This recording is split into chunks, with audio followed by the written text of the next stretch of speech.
The Adventures of Tom Sawyer by Mark Twain, narrated by Kusi. Preface. Most of the adventures recorded in this book really occurred.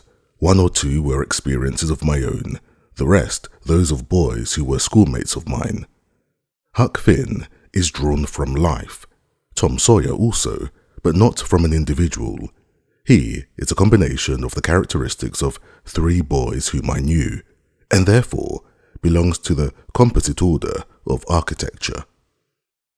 The odd superstitions touched upon were all prevalent among children and slaves in the West at the period of this story, that is to say, 30 or 40 years ago. Although my book is intended mainly for the entertainment of boys and girls, I hope it will not be shunned by men and women on that account, for part of my plan has been to try to pleasantly remind adults of what they once were themselves, and of how they felt and thought and talked, and what queer enterprises they sometimes engaged in. The author, Hartford, 1876. Chapter 1. Tom, no answer. Tom, no answer. What's gone with that boy, I wonder? You, Tom, no answer. The old lady pulled her spectacles down and looked over them about the room. Then she put them up and looked out under them. She seldom or never looked through them, for so small a thing as a boy. They were her state's pair, the pride of her heart, and were built for style, not service. She could have seen through a pair of stove lids just as well. She looked perplexed for a moment, and then said, not fiercely but still loud enough for the furniture to hear, "Well, I lay if I get hold of you, I'll—" She did not finish, for by this time she was bending down and punching under the bed with the broom, and so she needed breath to punctuate the punches with. She resurrected nothing but the cat. I never did see the beat of that boy. She went to the open door and stood in it and looked out among the tomato vines and Jimson weeds that constituted the garden. No Tom. So she lifted up her voice at an angle calculated for distance and shouted, "You, Tom!" There was a slight noise behind her, and she turned, just in time to seize a small boy by the slack of his roundabout and arrest his flight. "There, I might have thought of that closet. What you been doing in there? Nothing. Nothing? Look at your hands. And look at your mouth. What is that truck?" "I don't know, Aunt." "Well, I know. It's jam. That's what it is. 40 times I've said if you didn't let that jam alone, I'd skin you. Hand me that switch." The switch hovered in the air. The peril was desperate. "My! Look behind you, Aunt." The old lady whirled round and snatched her skirts out of danger. The lad fled on the instant, scrambled up the high board fence, and disappeared over it. His Aunt Polly stood surprised a moment, and then broke into a gentle laugh. "Hang that boy, can't I never learn anything? Ain't he played me tricks enough like that for me to be looking out for him by this time? But old fools is the biggest fools there is. Can't learn an old dog new tricks, as the saying is. But my goodness, he never plays them alike, 2 days, and how is a body to know what's coming? He appears to know just how long he can torment me before I get my dander up, and he knows if I can make out to put me off for a minute, or make me laugh, it's all down again, and I can't hit him a lick. I ain't doing my duty by that boy, and that's the Lord's truth. Goodness knows, spare the rod and spile the child, as the good book says. I'm laying up sin and suffering for us both, I know. He's full of the old scratch, but laws me, he's my own dead sister's boy. Poor thing, and I ain't got the heart to lash him somehow. Every time I let him off, my conscience does hurt me so. And every time I hit him, my old heart most breaks. Well, well, man that spawn of woman is of few days and full of trouble, as the scripture says, and I reckon it's so. He'll play hooky this evening, and I'll just be obliged to make him work tomorrow to punish him. It's mighty hard to make him work Saturdays when all the boys is having holidays, but he hates work more than he hates anything else, and I've got to do some of my duty by him, or I'll be the ruination of the child." Tom did play hooky, and he had a very good time. He got back home barely in season to help Jim, the small coloured boy, saw next day's wood and split the kindlings before supper. At least he was there in time to tell his adventures to Jim, while Jim did 3/4 of the work. Tom's younger brother, or rather half-brother, Sid, was already through with his part of the work, picking up chips, for he was a quiet boy and had no adventurous, troublesome ways.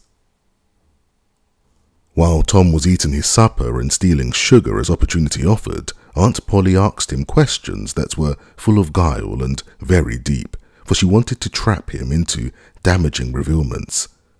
Like many other simple-hearted souls, it was her pet vanity to believe she was endowed with a talent for dark and mysterious diplomacy, and she loved to contemplate her most transparent devices as marvels of low cunning.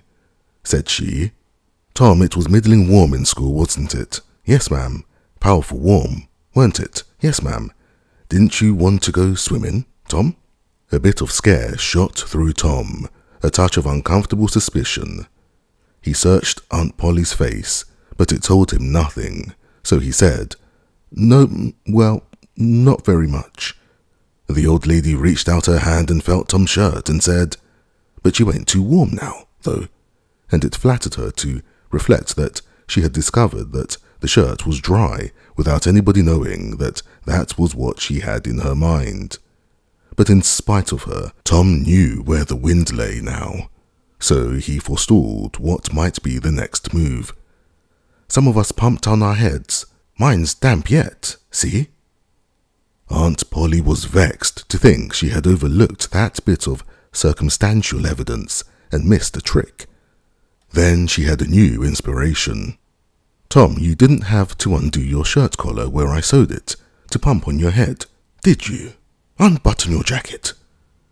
The trouble vanished out of Tom's face. He opened his jacket. His shirt collar was securely sewed. "Bother. Well, go along with you. I'd made sure you'd played hooky and been a swimming. But I forgive you, Tom. I reckon you're a kind of a singed cat, as the saying is. Better'n you look, this time." She was half sorry her sagacity had miscarried, and half glad that Tom had stumbled into obedient conduct for once. But Sidney said, "Well, now, if I didn't think you sewed his collar with white thread, but it's black. Why, I did sew it with white, Tom." But Tom did not wait for the rest. As he went out at the door, he said, "Siddy, I'll lick you for that." In a safe place, Tom examined 2 large needles which were thrust into the lapels of his jacket and had thread bound about them. One needle carried white thread and the other black, he said. She'd never noticed if it hadn't been for Sid. Confound it! Sometimes she sews it with white, and sometimes she sews it with black. I wish to Jiminy she'd stick to one or the other.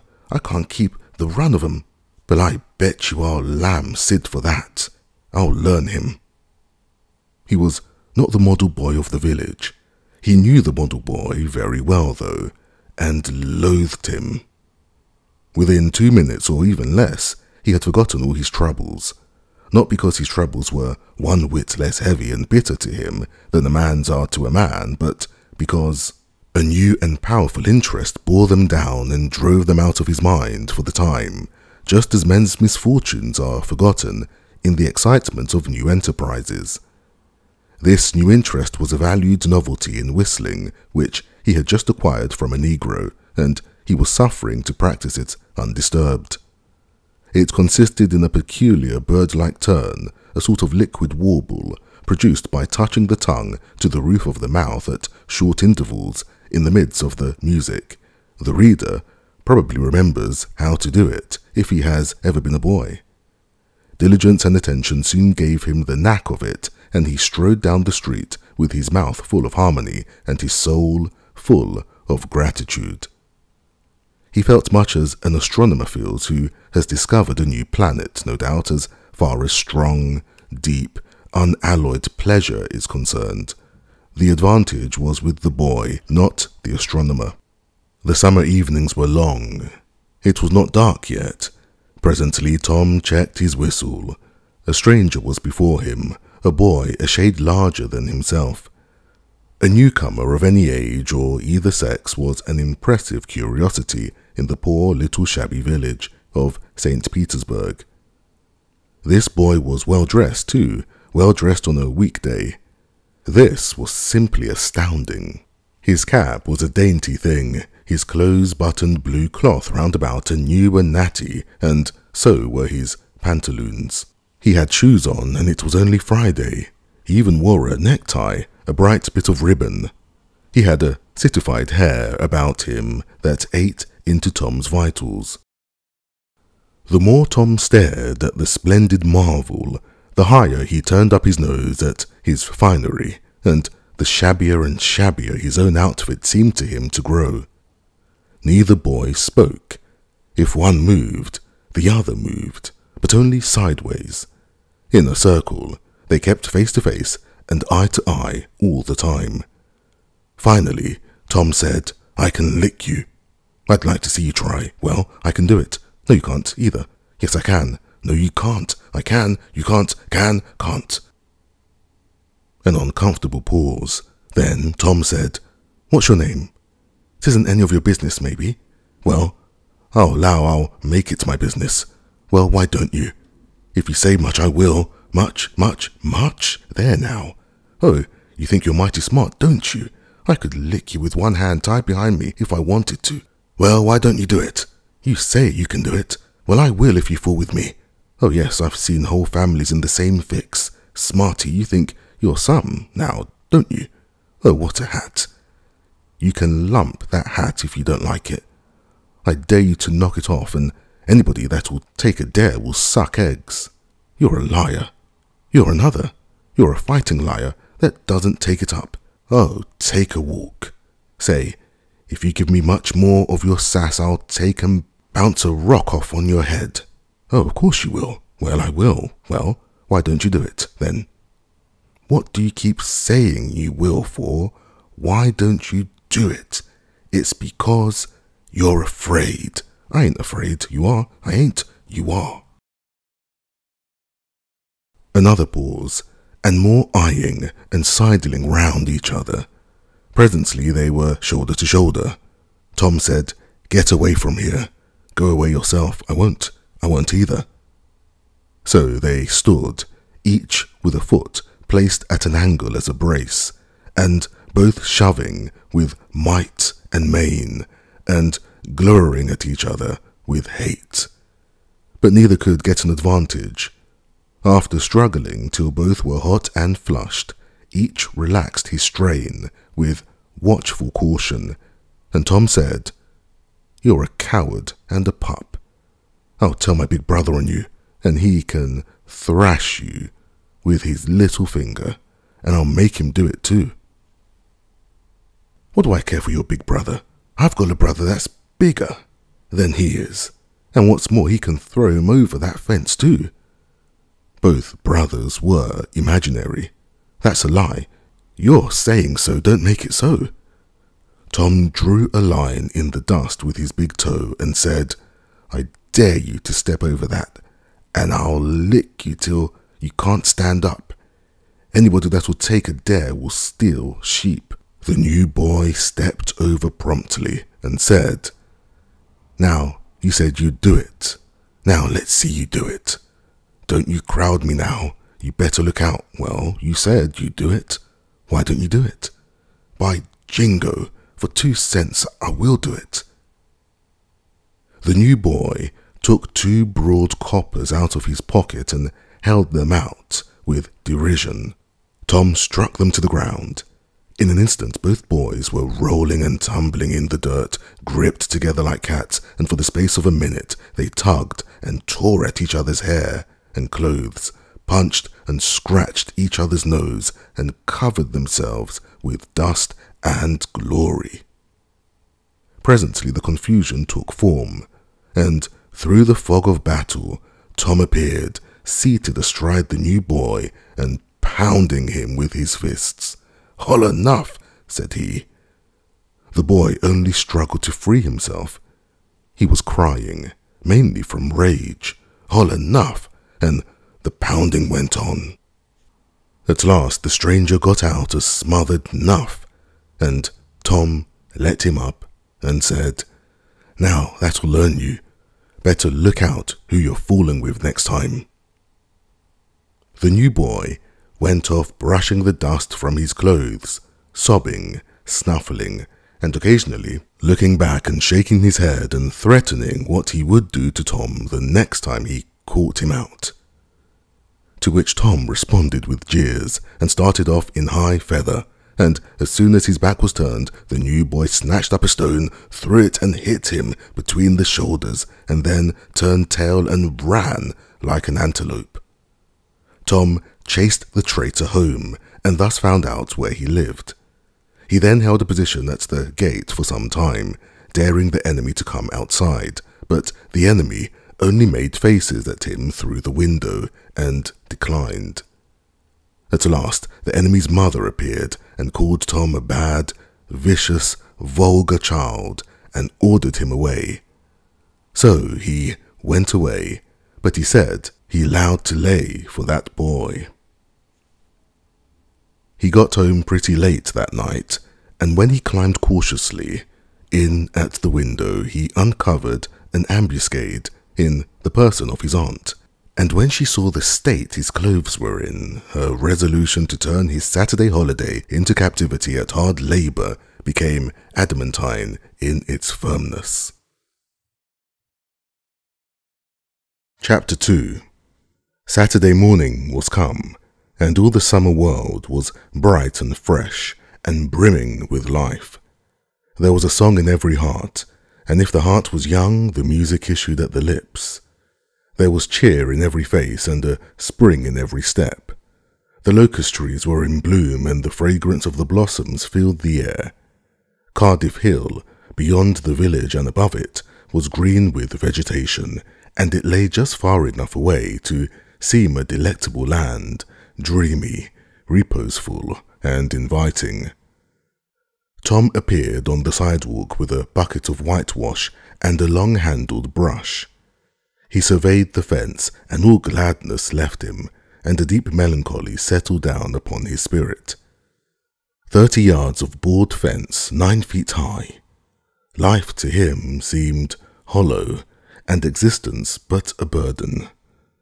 Sighing, he dipped his brush and passed it along the topmost plank, repeated the operation, did it again, compared the insignificant whitewashed streak with the far-reaching continent of unwhitewashed fence, and sat down on a tree box, discouraged. Jim came skipping out at the gate with a tin pail and singing Buffalo Girls. Bringing water from the town pump had always been hateful work in Tom's eyes before, but now it did not strike him so. He remembered that there was company at the pump.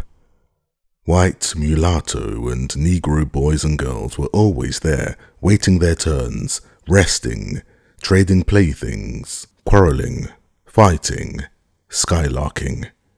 And he remembered that although the pump was only 150 yards off, Jim never got back with a bucket of water under an hour, and even then, somebody generally had to go after him. Tom said, "Say, Jim, I'll fetch the water if you'll whitewash some." Jim shook his head and said, "Can't, Master Tom. Old Mrs., she told me I got to go and sit this water and not stop fooling round with anybody. She say she suspects Master Tom going to ask me to whitewash, and so she told me, go along and tend to my own business. She allowed she'd tend to the whitewashing." "Oh, never you mind what she said, Jim. That's the way she always talks. Give me the bucket. I won't be gone only a minute." "She won't ever know." "Oh, I doesn't, Master Tom. Oh, Missus, she'd take and tear the head off me. Indeed she would." She never licks anybody, whacks him over the head with her thimble, and who cares for that? I'd like to know. She talks awful, but talk don't hurt. Anyways, it don't if she don't cry. Jim, I'll give you a marvel. I'll give you a white alley. Jim began to waver. White alley, Jim, and it's a bully tour. Why, that's a mighty gay marvel, I tell you. But Master Tom, I'm powerfully afraid of misses. And besides, if you will, I'll show you my sore toe. Jim was only human. This attracted too much for him. He put down his pail, took the white alley, and bent over the toe with absorbing interest while the bandage was being unwound. In another moment he was flying down the street with his pail and a tingling rear. Tom was whitewashing with vigour, and Aunt Polly was retiring from the field with a slipper in her hand and triumph in her eye. But Tom's energy did not last. He began to think of the fun he had planned for this day, and his sorrows multiplied. Soon the 3 boys would come tripping along on all sorts of delicious expeditions, and they would make a world of fun of him for having to work. The very thought of it burnt him like fire. He got out his worldly wealth and examined it, bits of toys, marbles and trash, enough to buy an exchange of work, maybe, but not half enough to buy so much as half an hour of pure freedom. So he returned his straitened means to his pocket and gave up the idea of trying to buy the boys. At this dark and hopeless moment, an inspiration burst upon him. Nothing less than great, magnificent inspiration. He took up his brush and went tranquilly to work. Ben Rogers hove in sight presently, the very boy, of all boys, whose ridicule he had been dreading. Ben's gait was the hop, skip, and jump, proof enough that his heart was light and his anticipations high. He was eating an apple and giving a long, melodious whoop at intervals, followed by a deep-toned ding-dong-dong, ding-dong-dong, for he was personating a steamboat. As he drew near, he slackened speed, took the middle of the street, leaned far over to starboard and rounded to ponderously and with laborious pomp and circumstance, for he was personating the big Missouri and considered himself to be drawing 9 feet of water. He was boat and captain and engine bells combined, so he had to imagine himself standing on his own hurricane deck, giving the orders and executing them. "Stop her, sir! Ting-a-ling-ling!" The headway ran almost out, and he drew up slowly towards the sidewalk. "Ship up to back! Ting-a-ling-ling!" His arms straightened and stiffened down his sides. "Set her back on the starboard! Ting-a-ling-ling!" His right hand, meantime, describing stately circles, for it was representing a 40-foot wheel. "Let her go back on the larboard! Ting-a-ling-ling!" The left hand began to describe circles. "Stop the starboard! Ting-a-ling-ling! Stop the larboard! Come ahead on the starboard! Stop her! Let your outside turn over slow! Ting-a-ling-ling! Get out that headline! Lively now! Come, out with your spring line! What are you about there? Take a turn round that stump with the bite of it! Stand by that stage, now! Let her go! Done with the engine, sir! Ting-a-ling-ling!" Tom went on whitewashing, paid no attention to the steamboat. Ben stared a moment and then said, "Hi, you're up a stump, ain't you?" No answer. Tom surveyed his last touch with the eyes of an artist. Then he gave his brush another gentle sweep and surveyed the result, as before. Ben ranged up alongside of him. Tom's mouth watered for the apple, but he stuck to his work. Ben said, "Hello, old chap. You got to work, eh?" Tom wheeled suddenly and said, "Why, it's you, Ben. I weren't noticing. Say, I'm going swimming, I am. Don't you wish you could? But of course you'd rather work, wouldn't you? Course you would." Tom contemplated the boy a bit and said, "What do you call work? Why, that ain't work." Tom resumed his whitewashing and answered carelessly, "Well, maybe it is, maybe it ain't. All I know is, it suits Tom Sawyer. How come now you don't mean to let on that you like it?" The brush continued to move. Like it? Well, I don't see why I oughtn't to like it. Does a boy get a chance to whitewash a fence every day? That put things in a new light. Ben stopped nibbling his apple. Tom swept his brush daintily back and forth, stepped back to note the effect, added a touch here and there, criticized the effect again. Ben, watching every move and getting more and more interested, more and more absorbed, presently he said, "Say, Tom, let me whitewash a little." Tom considered, was about to consent, but he altered his mind. No, I reckon it would hardly do, Ben. You see, Aunt Polly's awfully particular about this fence, right here on the street, you know. But if it was the back fence, I wouldn't mind, and she wouldn't. Yes, she's awfully particular about this fence. It's got to be done very careful. I reckon there ain't one boy in 1,000, maybe 2,000, that can do it the way it's got to be done. No? Is that so? Oh, come, now, let me just try. Only just a little. I'd let you, if you was me, Tom. Ben, I'd like to, honestly.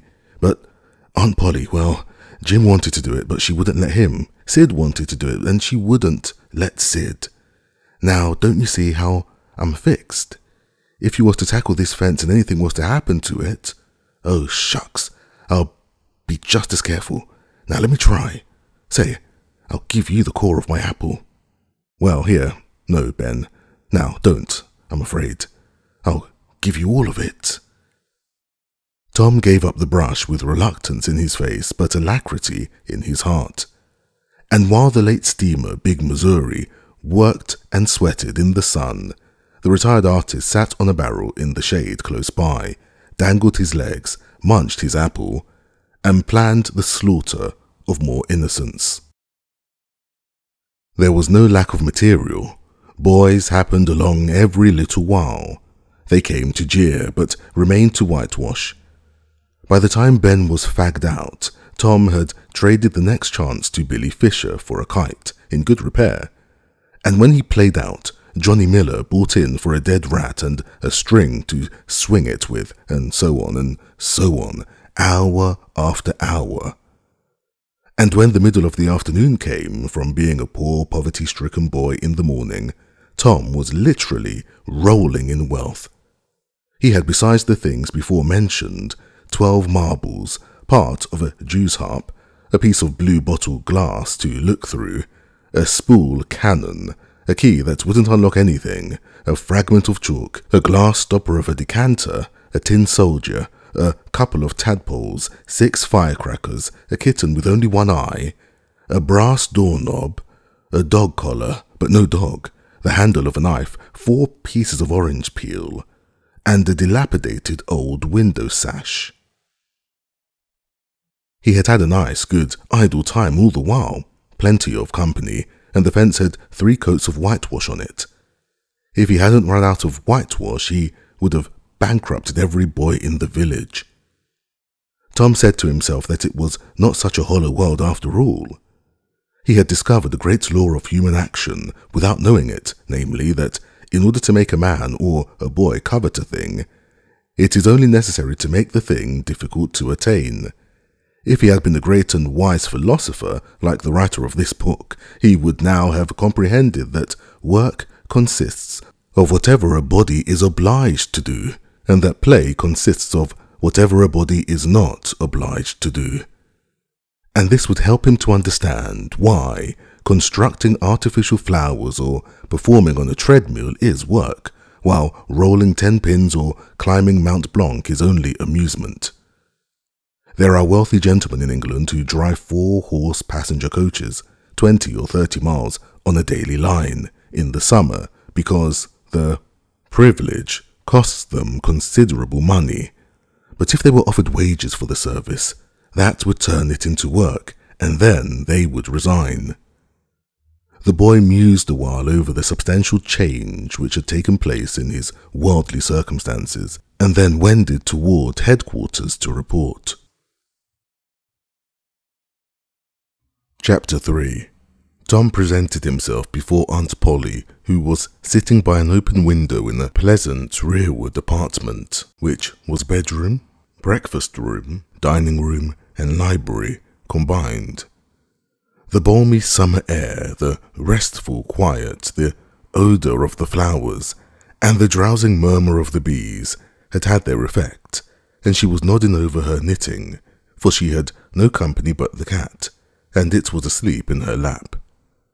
Her spectacles were propped up on her grey head for safety.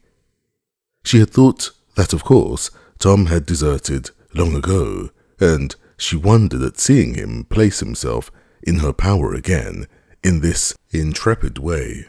He said, "Might I go and play now, Aunt?" "What, already? How much have you done?" "It's all done, Aunt. Tom, don't lie to me, I can't bear it." "I ain't, Aunt. It is all done." Aunt Polly placed small trust in such evidence. She went out to see for herself, and she would have been content to find 20% of Tom's statement true. When she found the entire fence whitewashed, and not only whitewashed but elaborately coated and recoated, and even a streak added to the ground, her astonishment was almost unspeakable. She said, "Well, I never. There's no getting round it. You can work when you're a mind to, Tom." And then she diluted the compliment by adding, "But it's powerfully seldom you've a mind to, I'm bound to say. Well, go along and play, but mind you get back some time in a week, or I'll tan you." She was so overcome by the splendour of his achievement that she took him into the closet and selected a choice apple and delivered it to him, along with an improving lecture upon the added value and flavour a treat took to itself when it came without sin through virtuous effort. And while she closed with a happy scriptural flourish, he hooked a donut. Then he skipped out and saw Sid just starting up the outside stairway that led to the back rooms on the second floor. Clods were handy and the air was full of them in a twinkling. They raged around Sid like a hailstorm, and before Aunt Polly could collect her surprised faculties and sally to the rescue, 6 or 7 clods had taken personal effect, and Tom was over the fence and gone. There was a gate, but as the general thing, he was too crowded for time to make use of it. His soul was at peace, now that he had settled with Sid for calling attention to his black thread and getting him into trouble. Tom skirted the block and came round into a muddy alley that led by the back of his aunt's cow stable. He presently got safely beyond the reach of capture and punishment and hastened towards the public square of the village, where 2 military companies of boys had met for conflict according to previous appointment. Tom was general of one of these armies, Joe Harper, a bosom friend, general of the other. These 2 great commanders did not condescend to fight in person, that being better suited to the still smaller fry, but sat together on an eminence and conducted the field operations by orders delivered through aides de camp. Tom's army won a great victory after a long and hard-fought battle. Then the dead were counted, prisoners exchanged, the terms of the next disagreement agreed upon, and the day for the necessary battle appointed, after which the armies fell into line and marched away, and Tom turned homeward alone. As he was passing by the house where Jeff Thatcher lived, he saw a new girl in the garden, a lovely little blue-eyed creature with yellow hair plaited into 2 long tails, white summer frock, and embroidered pantalettes. The fresh-crowned hero fell without firing a shot. A certain Amy Lawrence vanished out of his heart and left not even a memory of herself behind. He had thought he loved her to distraction. He had regarded his passion as adoration, and behold, it was only a poor little evanescent partiality. He had been months winning her. She had confessed hardly a week ago.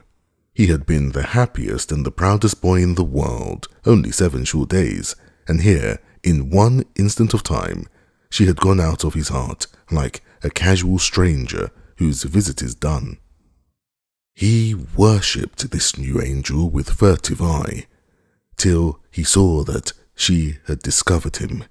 Then he pretended he did not know she was present and began to show off in all sorts of absurd, boyish ways in order to win her admiration. He kept up this grotesque foolishness for some time, but by and by, while he was in the midst of some dangerous gymnastic performances, he glanced aside and saw that the little girl was wending her way toward the house. Tom came up to the fence and leaned on it, grieving and hoping she would tarry yet a while longer. She halted a moment on the steps and then moved toward the door. Tom heaved a great sigh as she put her foot on the threshold, but his face lit up right away, for she tossed a pansy over the fence a moment before she disappeared. The boy ran round and stopped within a foot or two of the flower, and then shaded his eyes with his hand and began to look down street as if he had discovered something of interest going on in that direction. Presently he picked up a straw and began trying to balance it on his nose, with his head tilted far back, and as he moved from side to side in his efforts, he edged nearer and nearer towards the pansy. Finally, his bare foot rested upon it, his pliant toes closed upon it, and he hopped away with the treasure and disappeared round the corner.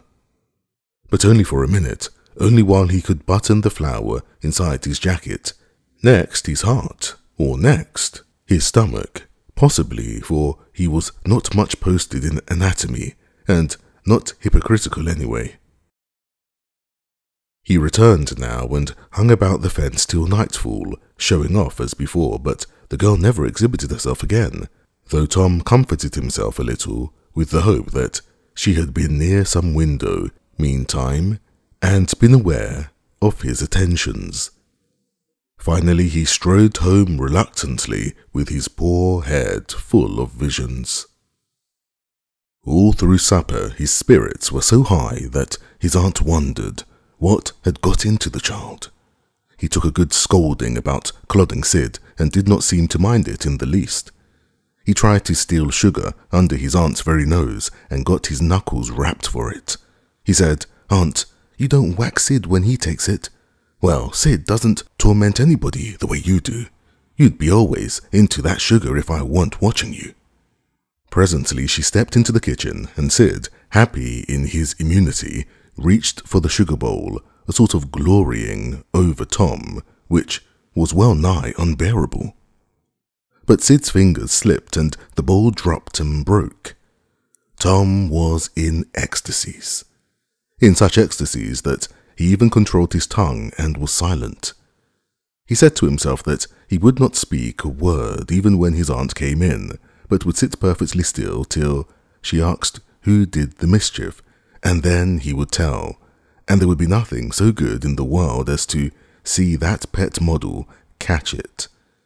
He was so brimful of exultation that he could hardly hold himself when the old lady came back and stood above the wreck, discharging lightnings of wrath from over her spectacles. He said to himself, "Now it's coming," and the next instant he was sprawling on the floor. The potent's palm was uplifted to strike again when Tom cried out, "Hold on now! What you belting me for? Sid broke it." Aunt Polly paused, perplexed, and Tom looked for healing pity. But when she got her tongue again, she only said, "Well, you didn't get a lick amiss, I reckon. You been into some other audacious mischief when I wasn't around, likely enough." Then her conscience reproached her, and she yearned to say something kind and loving, but she judged that this would be construed into a confession that she had been in the wrong, and discipline forbade that. So she kept silence, and went about her affairs with a troubled heart. Tom sulked in a corner and exalted his woes. He knew that in her heart his aunt was on her knees to him, and he was morosely gratified by the consciousness of it. He would hang out no signals, he would take notice of none. He knew that a yearning glance fell upon him now and then through a film of tears, but he refused recognition of it. He pictured himself lying sick unto death and his aunt bending over him, beseeching one little forgiving word, but he would turn his face to the wall and die with that word unsaid. Ah, how would she feel then? And he pictured himself brought home from the river, dead, with his curls all wet and his sore heart at rest. How she would throw herself upon him, and how her tears would fall like rain, and her lips pray God to give her back her boy, and she would never, never abuse him any more. But he would lie there cold and white and make no sign, a poor little sufferer, whose griefs were at an end. He so worked upon his feelings with the pathos of these dreams that he had to keep swallowing. He was so likely to choke, and his eyes swam in a blur of water which overflowed when he winked, and ran down and trickled from the end of his nose. And such a luxury to him was this petting of his sorrows that he could not bear to have any worldly cheeriness or any grating delight intrude upon it. It was too sacred for such contact, and so, presently, when his cousin Mary danced in, all alive with the joy of seeing home again after an age-long visit of 1 week to the country, he got up and moved in clouds and darkness out at one door as she broke song and sunshine in at the other. He wandered far from the accustomed haunts of boys and sought desolate places that were in harmony with his spirit. A log raft in the river invited him, and he seated himself on its outer edge and contemplated the dreary vastness of the stream, wishing the while that he could only be drowned all at once and unconsciously without undergoing the uncomfortable routine devised by nature when he thought of his flower. He got it out, rumpled and wilted, and it mightily increased its dismal felicity. He wondered if she would pity him if she knew. Would she cry and wish that she had the right to put her arms around his neck and comfort him? Or would she turn coldly away like all the hollow world? This picture brought such an agony of pleasurable suffering that he worked it over and over again in his mind and set it up in new and varied lights, till he wore it threadbare. At last he rose up, sighing, and departed in the darkness. About 9:30 or 10 o'clock, he came along the deserted street to where the adored unknown lived. He paused a moment. No sound fell upon his listening ear. A candle was casting a dull glow upon the curtain of a second-story window. Was the sacred presence there? He climbed the fence, threaded his stealthy way through the plants till he stood under that window. He looked up at it long and with emotion. Then he laid him down on the ground under it, disposed himself upon his back, and with his hands clasped upon his breast and holding his poor wilted flower. And thus he would die, out in the cold world, with no shelter over his homeless head, no friendly hand to wipe the death damps from his brow, no loving face to bend pityingly over him when the great agony came. And thus she would see him when she looked out upon the glad morning, and oh, would she drop one little tear upon his poor, lifeless form, would she heave one little sigh to see a bright young life so rudely blighted and untimely cut down? The window went up. A maidservant's discordant voice profaned the holy calm, and a deluge of water drenched the prone martyr's remains. The strangling hero sprang up with a relieving snort. There was a whiz as of a missile in the air, mingled with the murmur of a curse. A sound as of shivering glass followed, and a small vague form went over the fence and shot away in the gloom. Not long after, as Tom, all undressed for bed, was surveying his drenched garments by the light of a tallow dip, Sid woke up. But if he had any dim idea of making any references to illusions, he thought better of it and held his peace, for there was a danger in Tom's eye. Tom turned in without the added vexation of prayers, and Sid made mental note of the omission.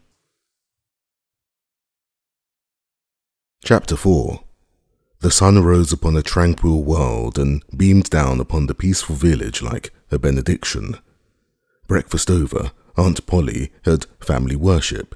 It began with a prayer built from the ground up of solid courses of scriptural quotations, welded together with a thin mortar of originality, and from the summit of this she delivered a grim chapter of the Mosaic Law, as from Sinai.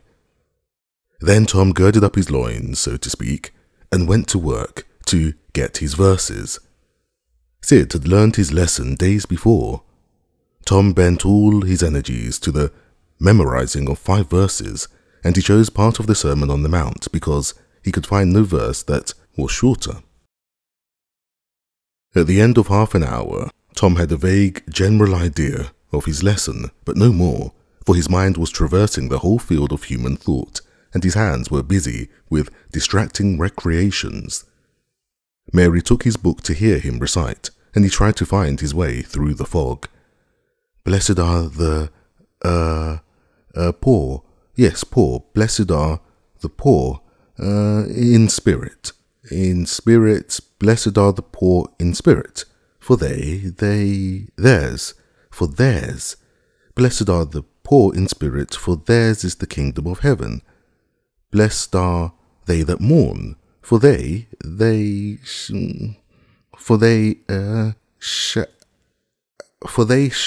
I don't know what it is. Shall. For they shall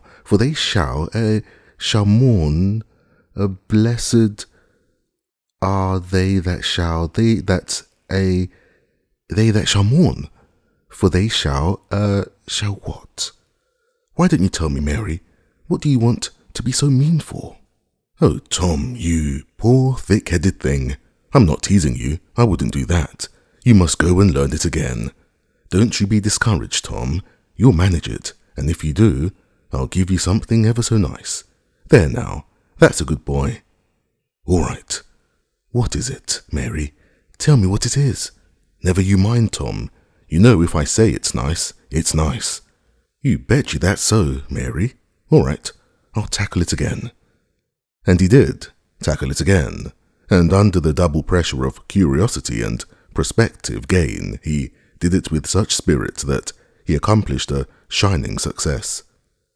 Mary gave him a brand new Barlow knife worth 12.5 cents, and the convulsion of delight that swept his system shook him to his foundations. True, the knife would not cut anything, but it was a sure enough Barlow, and there was inconceivable grandeur in that, though where the Western boys ever got the idea that such a weapon could possibly be counterfeited to its injury is an imposing mystery, and will always remain so, perhaps. Tom contrived to scarify the cupboard with it, and was arranging to beg on the bureau when he was called off to dress for Sunday school. Mary gave him a tin basin of water and was a piece of soap, and he went outside the door and set the basin on a little bench there.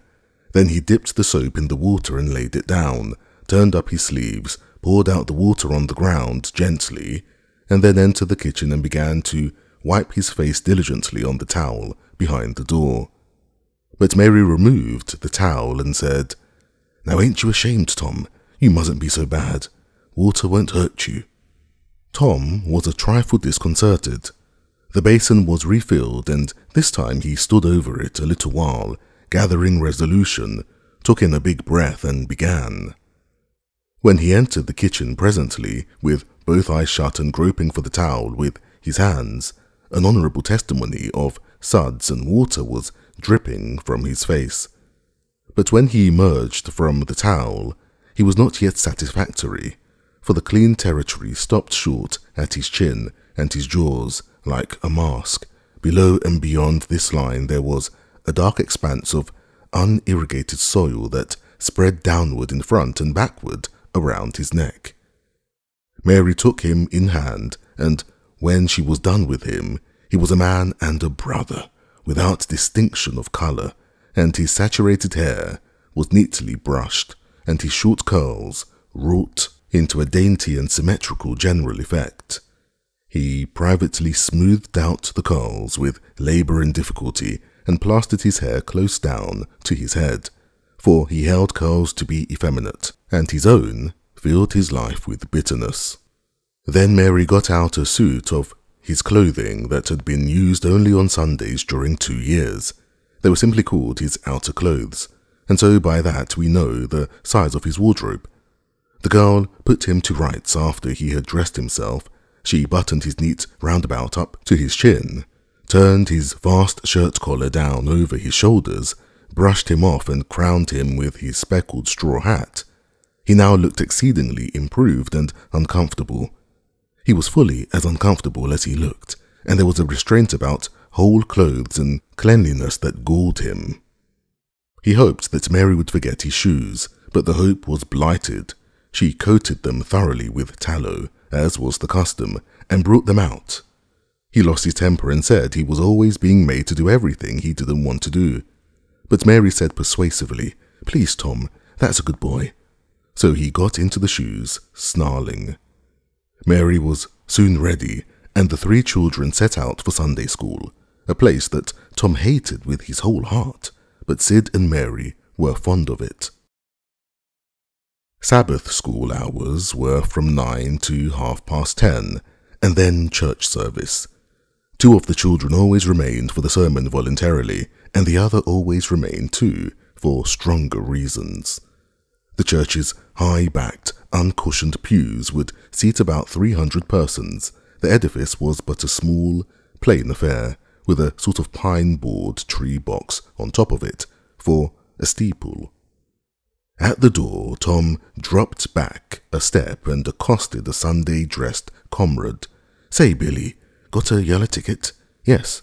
What'll you take for her?" "What'll you give?" "Piece of licorice and a fish hook." "Let's see 'em." Tom exhibited. They were satisfactory, and the property changed hands. Then Tom traded a couple of white alleys for 3 red tickets, and some small trifle or other for a couple of blue ones. He waylaid other boys as they came, and went on buying tickets of various colours 10 or 15 minutes longer. He entered the church now with a swarm of clean and noisy boys and girls, proceeded to his seat and started a quarrel with the first boy that came handy. The teacher, a grave elderly man, interfered, then turned his back a moment, and Tom pulled a boy's hair in the next bench and was absorbed in his book when the boy turned around, stuck a pin in another boy presently in order to hear him say "ouch," and got a new reprimand from his teacher. Tom's whole class were of a pattern, restless, noisy, and troublesome. When they came to recite their lessons, not one of them knew his verses perfectly, but had to be prompted all along. However, they worried through, and each got his reward in small blue tickets, each with a passage of scripture on it. Each blue ticket was pay for 2 verses of the recitation. 10 blue tickets equaled a red one and could be exchanged for it. 10 red tickets equaled a yellow one. For 10 yellow tickets, the superintendent gave a very plainly bound Bible, worth 40 cents in those easy times, to the pupil. How many of my readers would have the industry and application to memorize 2,000 verses, even for a Dore Bible? And yet Mary had acquired 2 Bibles in this way. It was the patient work of 2 years, and a boy of German parentage had won 4 or 5. He once recited 3,000 verses without stopping, but the strain upon his mental faculties was too great, and he was little better than an idiot from that day forth, a grievous misfortune for the school, for, on great occasions before company, the superintendent, as Tom expressed it, had always made this boy come out and spread himself. Only the older pupils managed to keep their tickets and stick to their tedious work long enough to get a Bible, and so the delivery of one of these prizes was a rare and noteworthy circumstance. The successful pupil was so great and conspicuous for that day that on the spot every scholar's heart was fired with a fresh ambition that often lasted a couple of weeks. It is possible that Tom's mental stomach had never really hungered for one of those prizes, but unquestionably His entire being had, for many a day, longed for the glory and the éclat that came with it. In due course, the superintendent stood up in front of the pulpit with a closed hymn book in his hand and his forefinger inserted between its leaves, and commanded attention. When a Sunday school superintendent makes his customary little speech, a hymn book in the hand as is necessary as is the inevitable sheet of music in the hand of a singer who stands forward on the platform and sings a solo at a concert, though why is a mystery, for neither the hymn book nor the sheet of music is ever referred to by the sufferer. This superintendent was a slim creature of 35, with a sandy goatee and short sandy hair. He wore a stiff standing collar whose upper edge almost reached his ears and whose sharp points curved forward abreast the corners of his mouth, a fence that compelled a straight look out ahead, and a turning of the whole body when a side view was required. His chin was propped on a spreading cravat which was as broad and as long as a banknote, and had fringed ends. His boot toes were turned sharply up. In the fashion of the day, like sleigh runners, an effect patiently and laboriously produced by the young men by sitting with their toes pressed against the wall for hours together. Mr. Waters was very earnest of mien, and very sincere and honest at heart, and he held sacred things and places in such reverence and so separated them from worldly matters that, unconsciously to himself, his Sunday school voice had acquired a peculiar intonation which was wholly absent on weekdays. He began after this fashion. "Now, children, I want you all to sit up just as straight and pretty as you can and give me all your attention for a minute or two. There, that is it. That is the way good little boys and girls should do. I see one little girl who is looking out of the window. I am afraid she thinks I am out there somewhere, perhaps up in one of the trees, making a speech to the little birds. I want to tell you how good it makes me feel to see so many bright, clean little faces assembled in a place like this, learning to do right and be good." And so forth and so on. It is not necessary to set down the rest of the oration. It was of a pattern which does not vary, and so it is familiar to us all.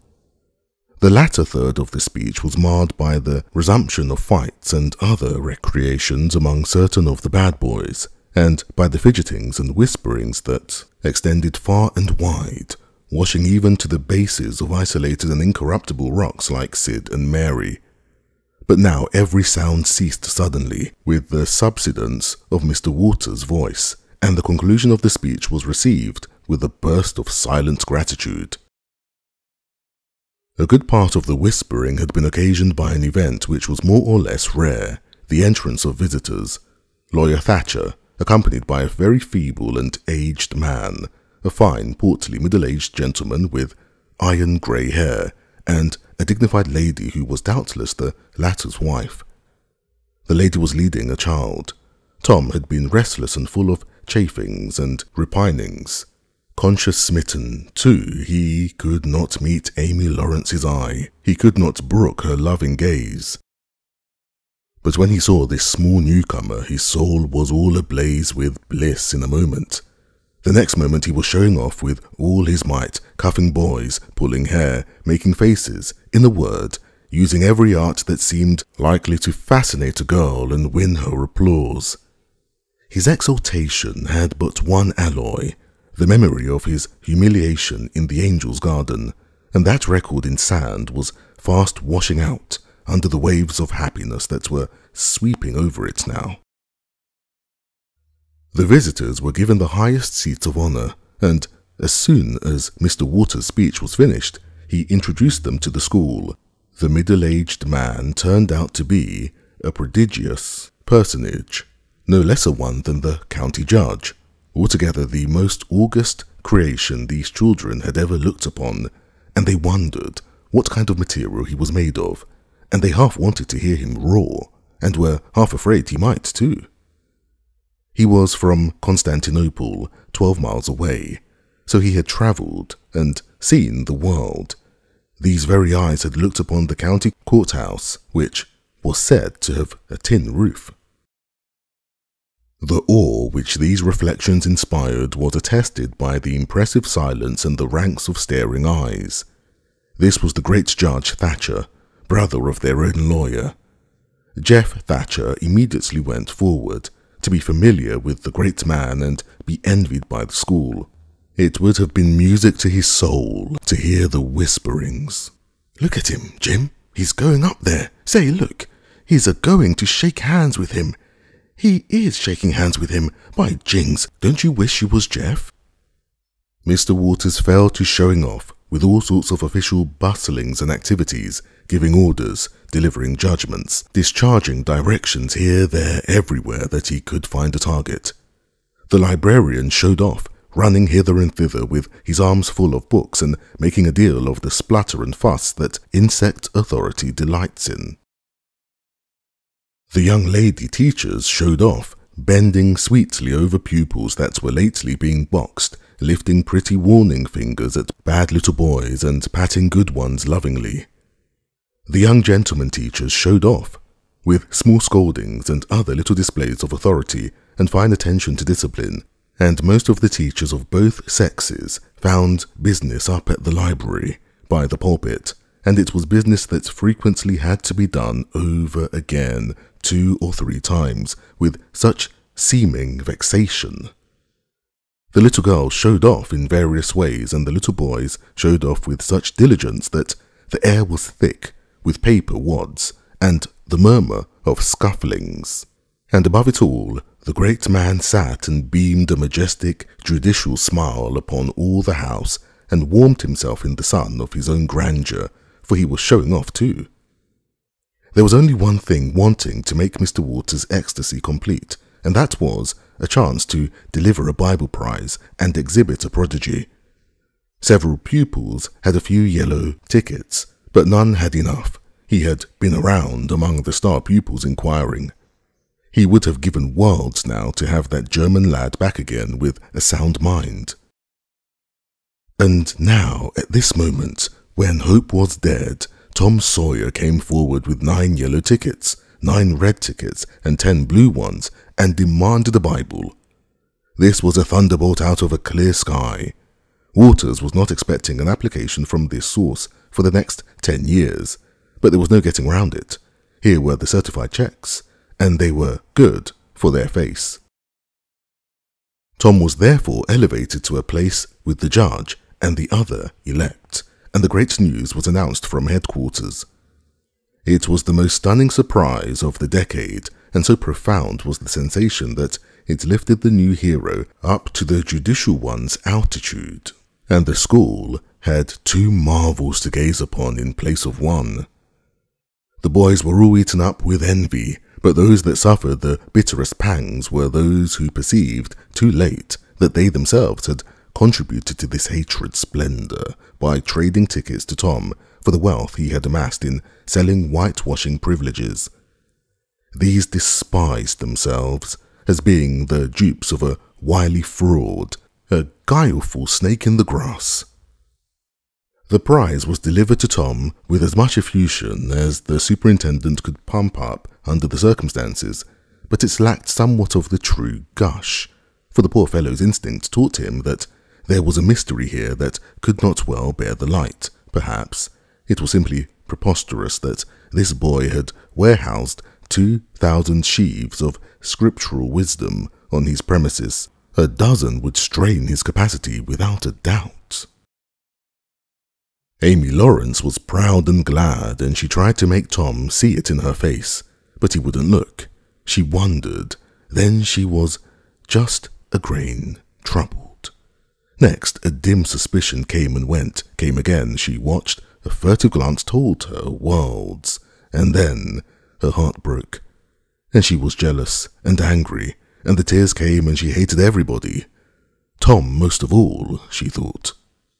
Tom was introduced to the judge, but his tongue was tied. His breath would hardly come. His heart quaked, partly because of the awful greatness of the man, but mainly because he was her parent. He would have liked to fall down and worship him if it were in the dark. The judge put his hands on Tom's head and called him a fine little man and asked him what his name was. The boy stammered, gasped, and got it out. Tom. Oh no, not Tom. It is Thomas. Ah, that's it. I thought there was more to it, maybe. That's very well. But you've another one, I dare say, and you'll tell it to me, won't you? Tell the gentleman your other name, Thomas, said Waters. And say, sir. You mustn't forget your manners. Thomas Sawyer, sir. That's it. That's a good boy. Fine boy. Fine, manly little fellow. 2,000 verses is a great many, very, very great many. And you never can be sorry for the trouble you took to learn them, for knowledge is worth more than anything there is in the world.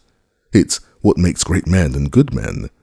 You'll be a great man and a good man yourself some day, Thomas, and then you'll look back and say, it's all owing to the precious Sunday school privileges of my boyhood. It's all owing to my dear teachers that taught me to learn. It's all owing to the good superintendent who encouraged me and watched over me and gave me a beautiful Bible, a splendid, elegant Bible, to keep and have it all for my own, always. It's all owing to right bringing up. That is what you will say, Thomas, and you wouldn't take any money for those 2,000 verses, no indeed you wouldn't. And now you wouldn't mind telling me and this lady some of the things you've learned. No, I know you wouldn't, for we are proud of little boys that learn. Now, no doubt you know the names of all the 12 disciples.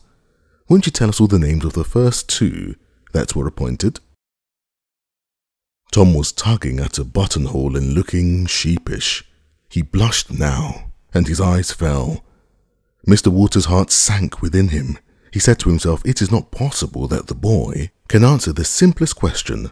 Why did the judge ask him? Yet he felt obliged to speak up and say, answer the gentleman, Thomas. Don't be afraid. Tom still hung fire. Now I know you'll tell me, said the lady. The names of the first 2 disciples were David and Goliath. Let us draw the curtain of charity over the rest of the scene. Chapter 5. About 10:30, the cracked bell of a small church began to ring, and presently the people began to gather for the morning sermon. The Sunday school children distributed themselves about the house and occupied pews with their parents, so as to be under supervision. Aunt Polly came, and Tom and Sid and Mary sat with her, Tom being placed next to the aisle, in order that he might be as far away from the open window and the seductive outside summer scenes as possible. The crowd filled up the aisles, the aged and needy postmaster, who had seen better days, the mayor and his wife, for they had a mayor there, among other unnecessaries, the justice of the peace, the widow, Douglas, fair, smart, and 40, a generous, good-hearted soul and well-to-do, her hill mansion the only palace in the town, and the most hospitable and much the most lavish in the matter of festivities that St. Petersburg could boast, the bent and venerable Major and Mrs. Ward, lawyer Riverson, the new notable from a distance, next the belle of the village, followed by a troop of lawn-clad and ribbon-decked young heartbreakers, then all the young clerks in town, in a body, for they had stood in a vestibule, sucking their cane heads, a circling wall of oiled and simpering admirers, till the last girl had run their gauntlet. And last of all came the model boy, Willie Muffison, taking as heedful care of his mother as if she were cut glass. He always brought his mother to church, and was the pride of all the matrons. The boys all hated him, he was so good, and besides, he had been thrown up to them so much. His white handkerchief was hanging out of his pockets behind, as usual on Sundays, accidentally. Tom had no handkerchief, and he looked upon boys who had as snobs. The congregation being fully assembled now, the bell rang once more to warn laggards and stragglers, and then a solemn hush fell upon the church, which was only broken by the tittering and whispering of the choir in the gallery.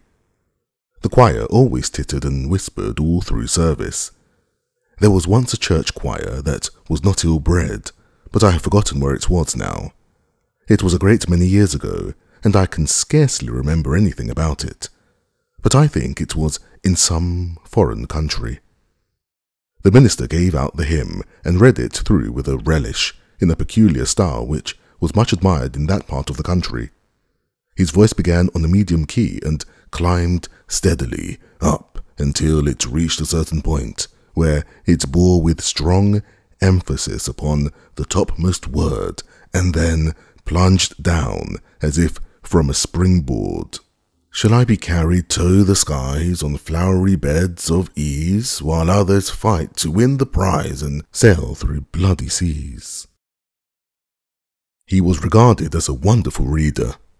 At church sociables he was always called upon to read poetry, and when he was through, the ladies would lift up their hands and let them fall helplessly in their laps, and wall their eyes and shake their heads, as much as to say, words cannot express it. It is too beautiful for this mortal earth.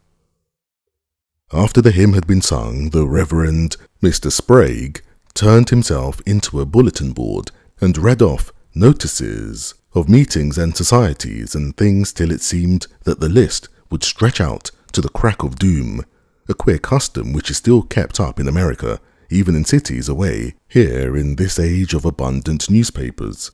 Often, the less there is to justify a traditional custom, the harder it is to get rid of it. And now the minister prayed. A good, generous prayer it was, and went into details.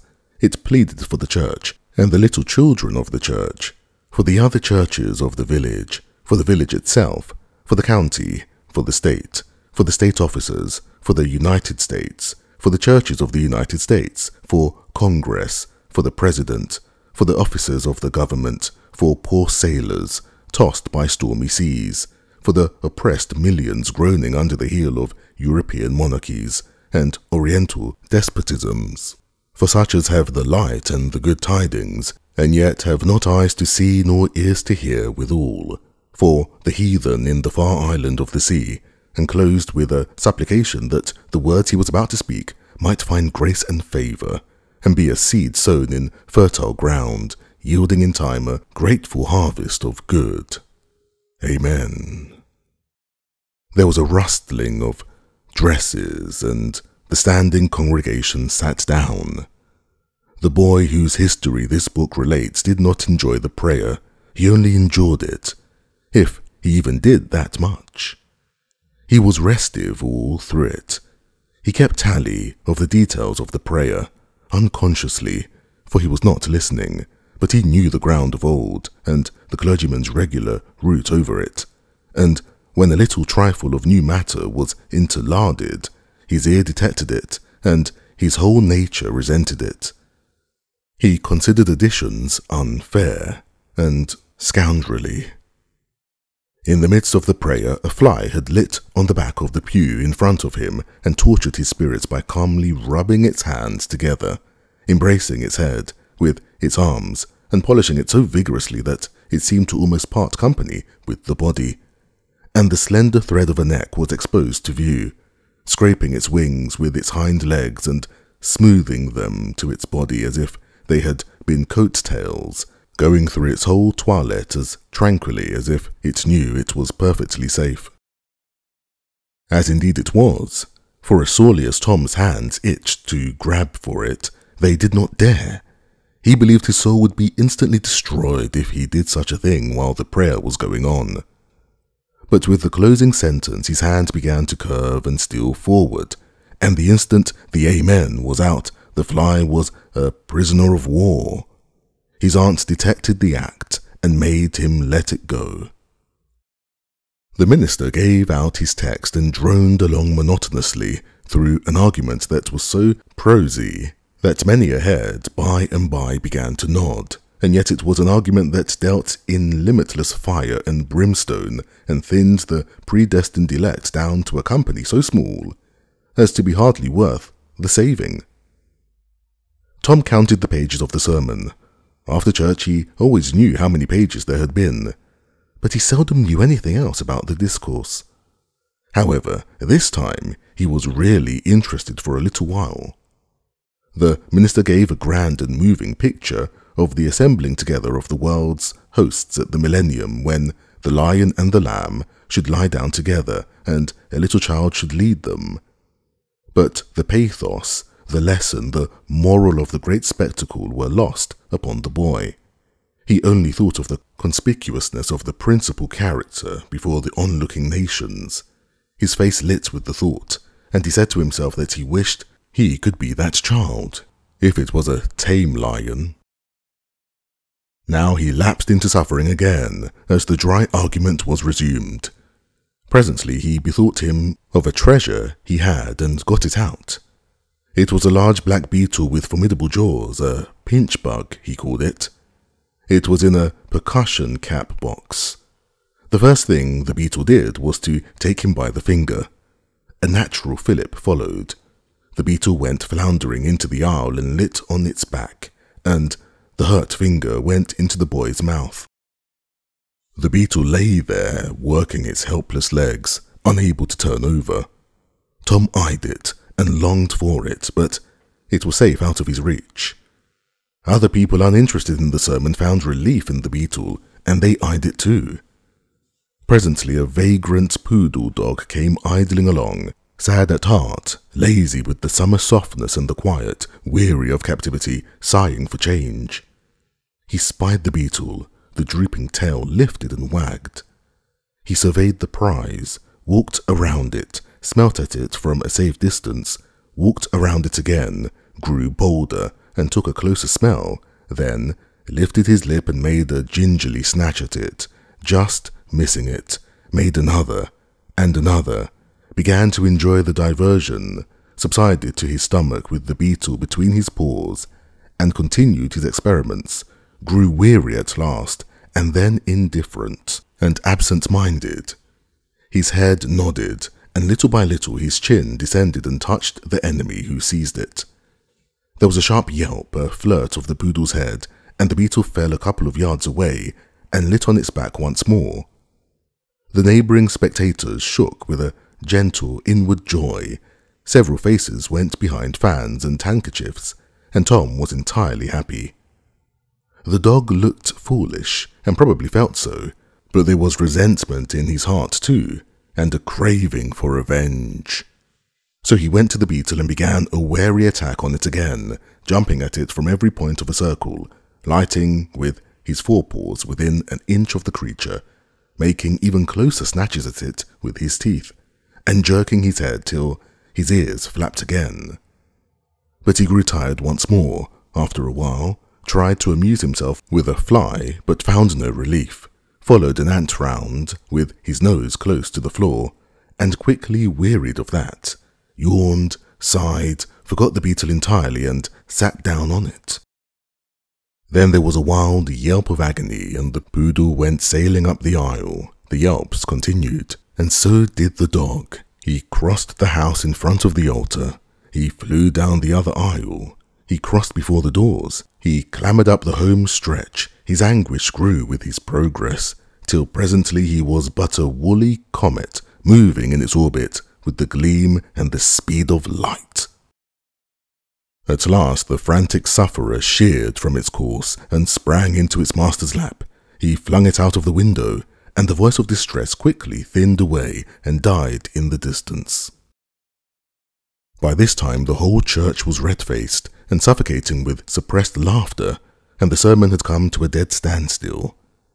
The discourse was resumed presently, but it went lame and halting, all possibility of impressiveness being at an end, for even the gravest sentiments were constantly being received with a smothered burst of unholy mirth, under cover of some remote pewback, as if the poor parson had said a rarely facetious thing. It was a genuine relief to the whole congregation when the ordeal was over and the benediction pronounced. Tom Sawyer went home quite cheerful, thinking to himself that there was some satisfaction about divine service when there was a bit of variety in it. He had but one marring thought. He was willing that the dog should play with his pinch-bug, but he did not think it was upright in him to carry it off. Chapter 6. Monday morning found Tom Sawyer miserable. Monday morning always found him so, because it began another week's slow suffering in school. He generally began that day with wishing he had had no intervening holiday. It made the going into captivity and fetters again so much more odious. Tom lay thinking. Presently it occurred to him that he wished he was sick. Then he could stay home from school. Here was a vague possibility. He canvassed his system. No ailment was found, and he investigated again. This time he thought he could detect colicky symptoms, and he began to encourage them with considerable hope. But they soon grew feeble and presently died wholly away. He reflected further. Suddenly he discovered something. One of his upper front teeth was loose. This was lucky. He was about to begin to groan as a starter, as he called it, when it occurred to him that if he came into court with that argument, his aunt would pull it out, and that would hurt. So he thought he would hold the tooth in reserve for the present and seek further. Nothing offered for some little time, and then he remembered hearing the doctor tell about a certain thing that laid up a patient for 2 or 3 weeks and threatened to make him lose a finger. So the boy eagerly drew his sore toe from under the sheet and held it up for inspection. But now he did not know the necessary symptoms. However, it seemed well worthwhile to chance it, so he fell to groaning with considerable spirit. But Sid slept on unconscious. Tom groaned louder and fancied that he began to feel pain in his toe. No result from Sid. Tom was panting with his exertions by this time. He took a rest and then swelled himself up and fetched a succession of admirable groans. Sid snored on. Tom was aggravated. He said, "Sid, Sid," and shook him. This course worked well, and Tom began to groan again. Sid yawned, stretched, then brought himself up on his elbow with a snort and began to stare at Tom. Tom went on groaning. Sid said, "Tom, say Tom." No response. "Here, Tom." "Tom, what is the matter, Tom?" And he shook him and looked in his face anxiously. Tom moaned out, "Oh, don't, Sid. Don't joggle me." "Why, what's the matter, Tom?" "I must call Auntie." "No, never mind. It'll be over by and by, maybe. Don't call anybody." "But I must." "Don't groan so, Tom. It's awful." "How long have you been this way?" "Hours. Ouch." "Oh, don't stir so, Sid. You'll kill me." "Tom, why didn't you wake me sooner?" "Oh, Tom, don't. It makes my flesh crawl to hear you, Tom." "What is the matter?" "I forgive you everything, Sid." Groan. "Everything you've ever done to me when I'm gone." "Oh, Tom, you ain't dying, are you?" "Don't, Tom. Oh, don't. Maybe—" "I forgive everybody, Sid." Groan. "Tell 'em so, Sid. And Sid, you give my window sash and my cat, with one eye, to that new girl that's come to town and tell her—" But Sid had snatched his clothes and gone. Tom was suffering in reality now, so handsomely was his imagination working, and so his groans had gathered quite a genuine tone. Sid flew downstairs and said, "Oh, Aunt Polly, come! Tom's dying." "Dying?" "Yes, ma'am. Don't wait. Come quick." "Rubbish. I don't believe it." But she fled upstairs nevertheless, with Sid and Mary at her heels. And her face grew white too, and her lip trembled. When she reached the bedside, she gasped out, "You, Tom! Tom, what's the matter with you?" "Oh, Auntie, "What's the matter with you? What is the matter with you, child?" "Oh, Auntie, my sore toe's mortified." The old lady sank down into a chair and laughed a little, then cried a little, then did both together. This restored her, and she said, "Tom, what a turn you did give me. Now you shut up that nonsense and climb out of this." The groans ceased, and the pain vanished from the toe. The boy felt a little foolish, and he said, "Aunt Polly, it seemed mortified, and it hurt so, I never minded my tooth at all." "Your tooth indeed! What's the matter with your tooth?" "One of them's loose, and it aches perfectly awful." There now, don't begin that groaning again. Open your mouth." "Well, your tooth is loose." But you're not going to die about that. Mary, get me a silk thread and a chunk of fire out of the kitchen. Tom said, "Oh, please, Auntie, don't pull it out. It don't hurt any more. I wish I may never stir if it does. Please don't, Auntie. I don't want to stay home from school." "Oh, you don't you? So all this row was because you thought you'd get to stay home from school and go a-fishing, Tom? Tom, I love you so when you seem to try every way you can to break my old heart with your outrageousness." By this time, the dental instruments were ready. The old lady made one end of the silk thread fast to Tom's tooth with a loop and tied the other to the bedpost. Then she seized the chunk of fire and suddenly thrust it almost into the boy's face. The tooth hung dangling by the bedpost now. But all trials bring their compensations. As Tom wended to school after breakfast, he was the envy of every boy he met because the gap in his upper row of teeth enabled him to expectorate in a new and admirable way. He gathered quite a following of lads interested in the exhibition, and one that had cut his finger and had been a centre of fascination and homage up to this time now found himself suddenly without an adherent, and shorn of his glory. His heart was heavy, and he said with a disdain which he did not feel that it wasn't anything to spit like Tom Sawyer, but another boy said sour grapes, and he wandered away a dismantled hero. Shortly Tom came upon the juvenile pariah of the village, Huckleberry Finn, son of the town drunkard. Huckleberry was cordially hated and dreaded by all the mothers of the town because he was idle and lawless and vulgar and bad, and because all their children admired him so, and delighted in his forbidden society, and wished they dared to be like him. Tom was like the rest of the respectable boys in that he envied Huckleberry, his gaudy outcast condition, and was under strict orders not to play with him. So he played with him every time he got a chance. Huckleberry was always dressed in the cast-off clothes of full-grown men, and they were in perennial bloom and fluttering with rags. His hat was a vast ruin with a wide crescent lopped out of its brim. His coat, when he wore one, hung nearly to his heels, and had the rearward buttons far down the back, but one suspender supported his trousers. The seat of the trousers bagged low and contained nothing. The fringed legs dragged in the dirt when not rolled up. Huckleberry came and went at his own free will.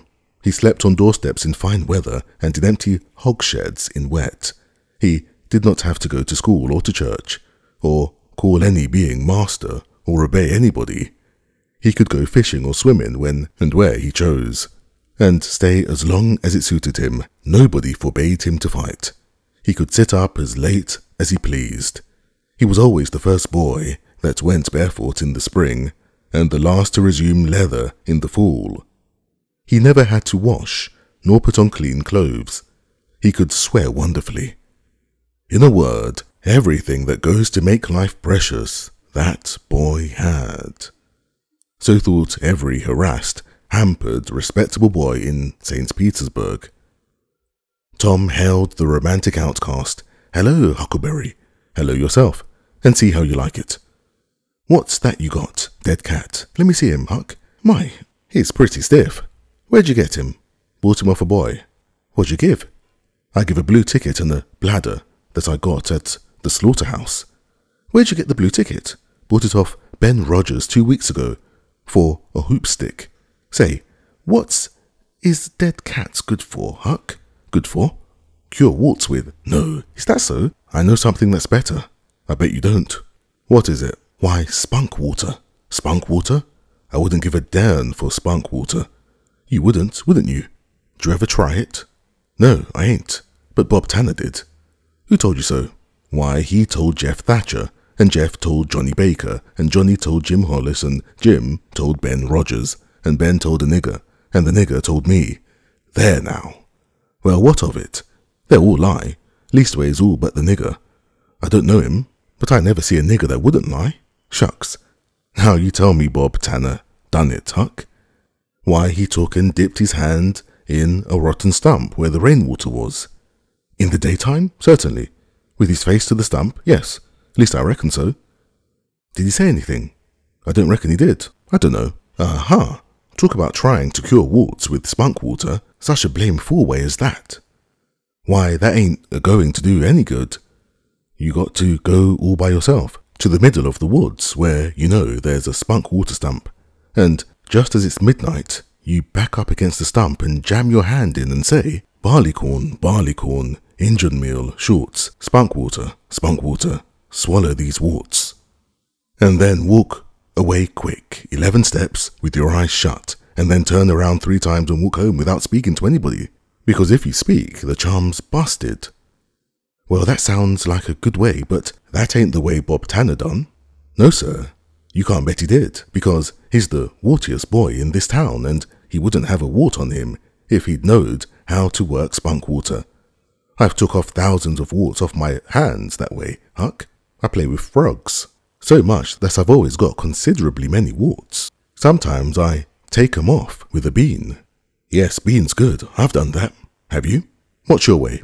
You take and split the bean and cut the wart so as to get some blood, and then you put the blood on one piece of the bean and take and dig a hole and bury it about midnight at the crossroads in the dark of the moon, and then you burn up the rest of the bean.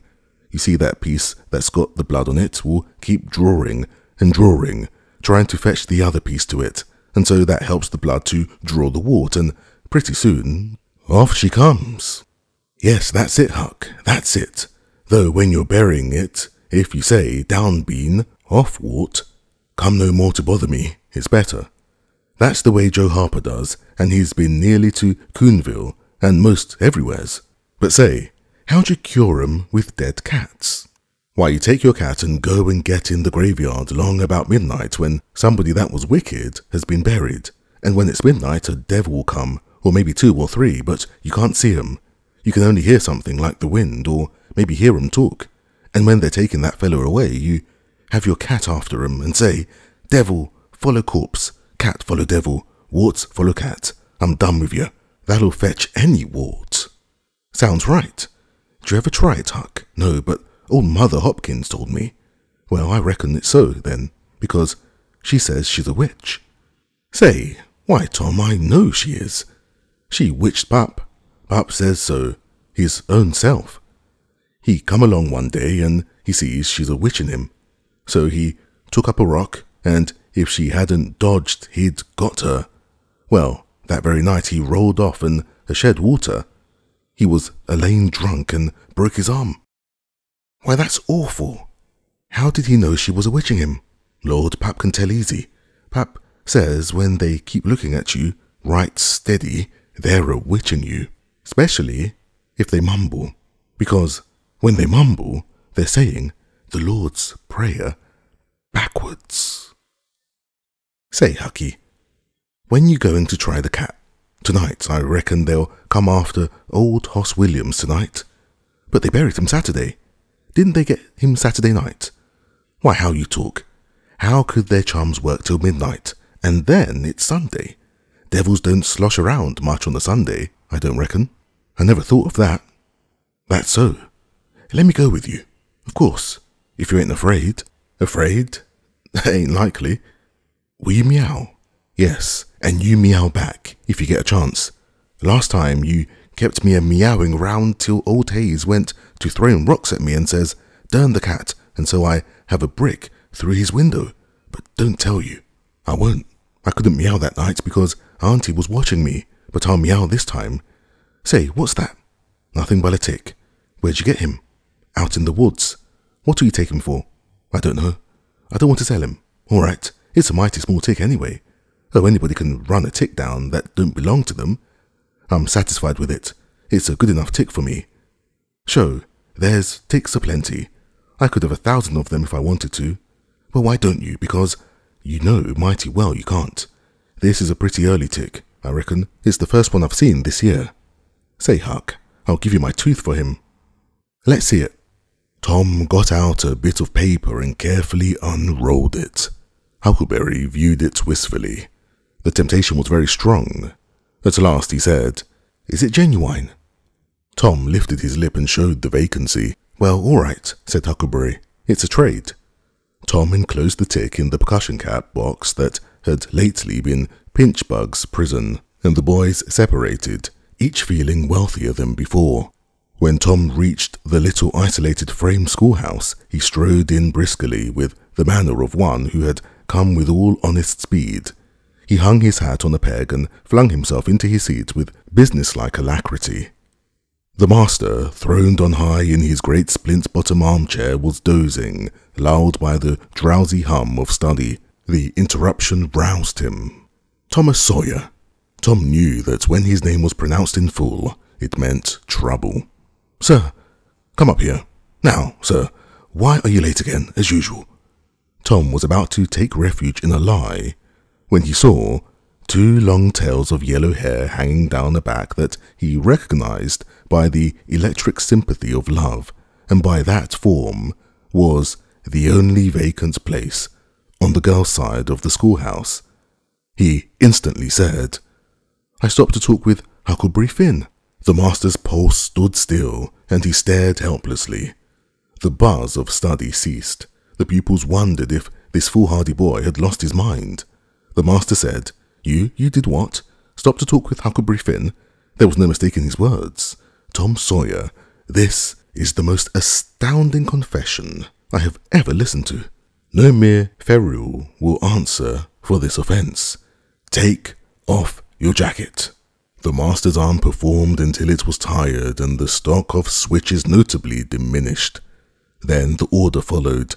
Now, sir, go and sit with the girls, and let this be a warning to you.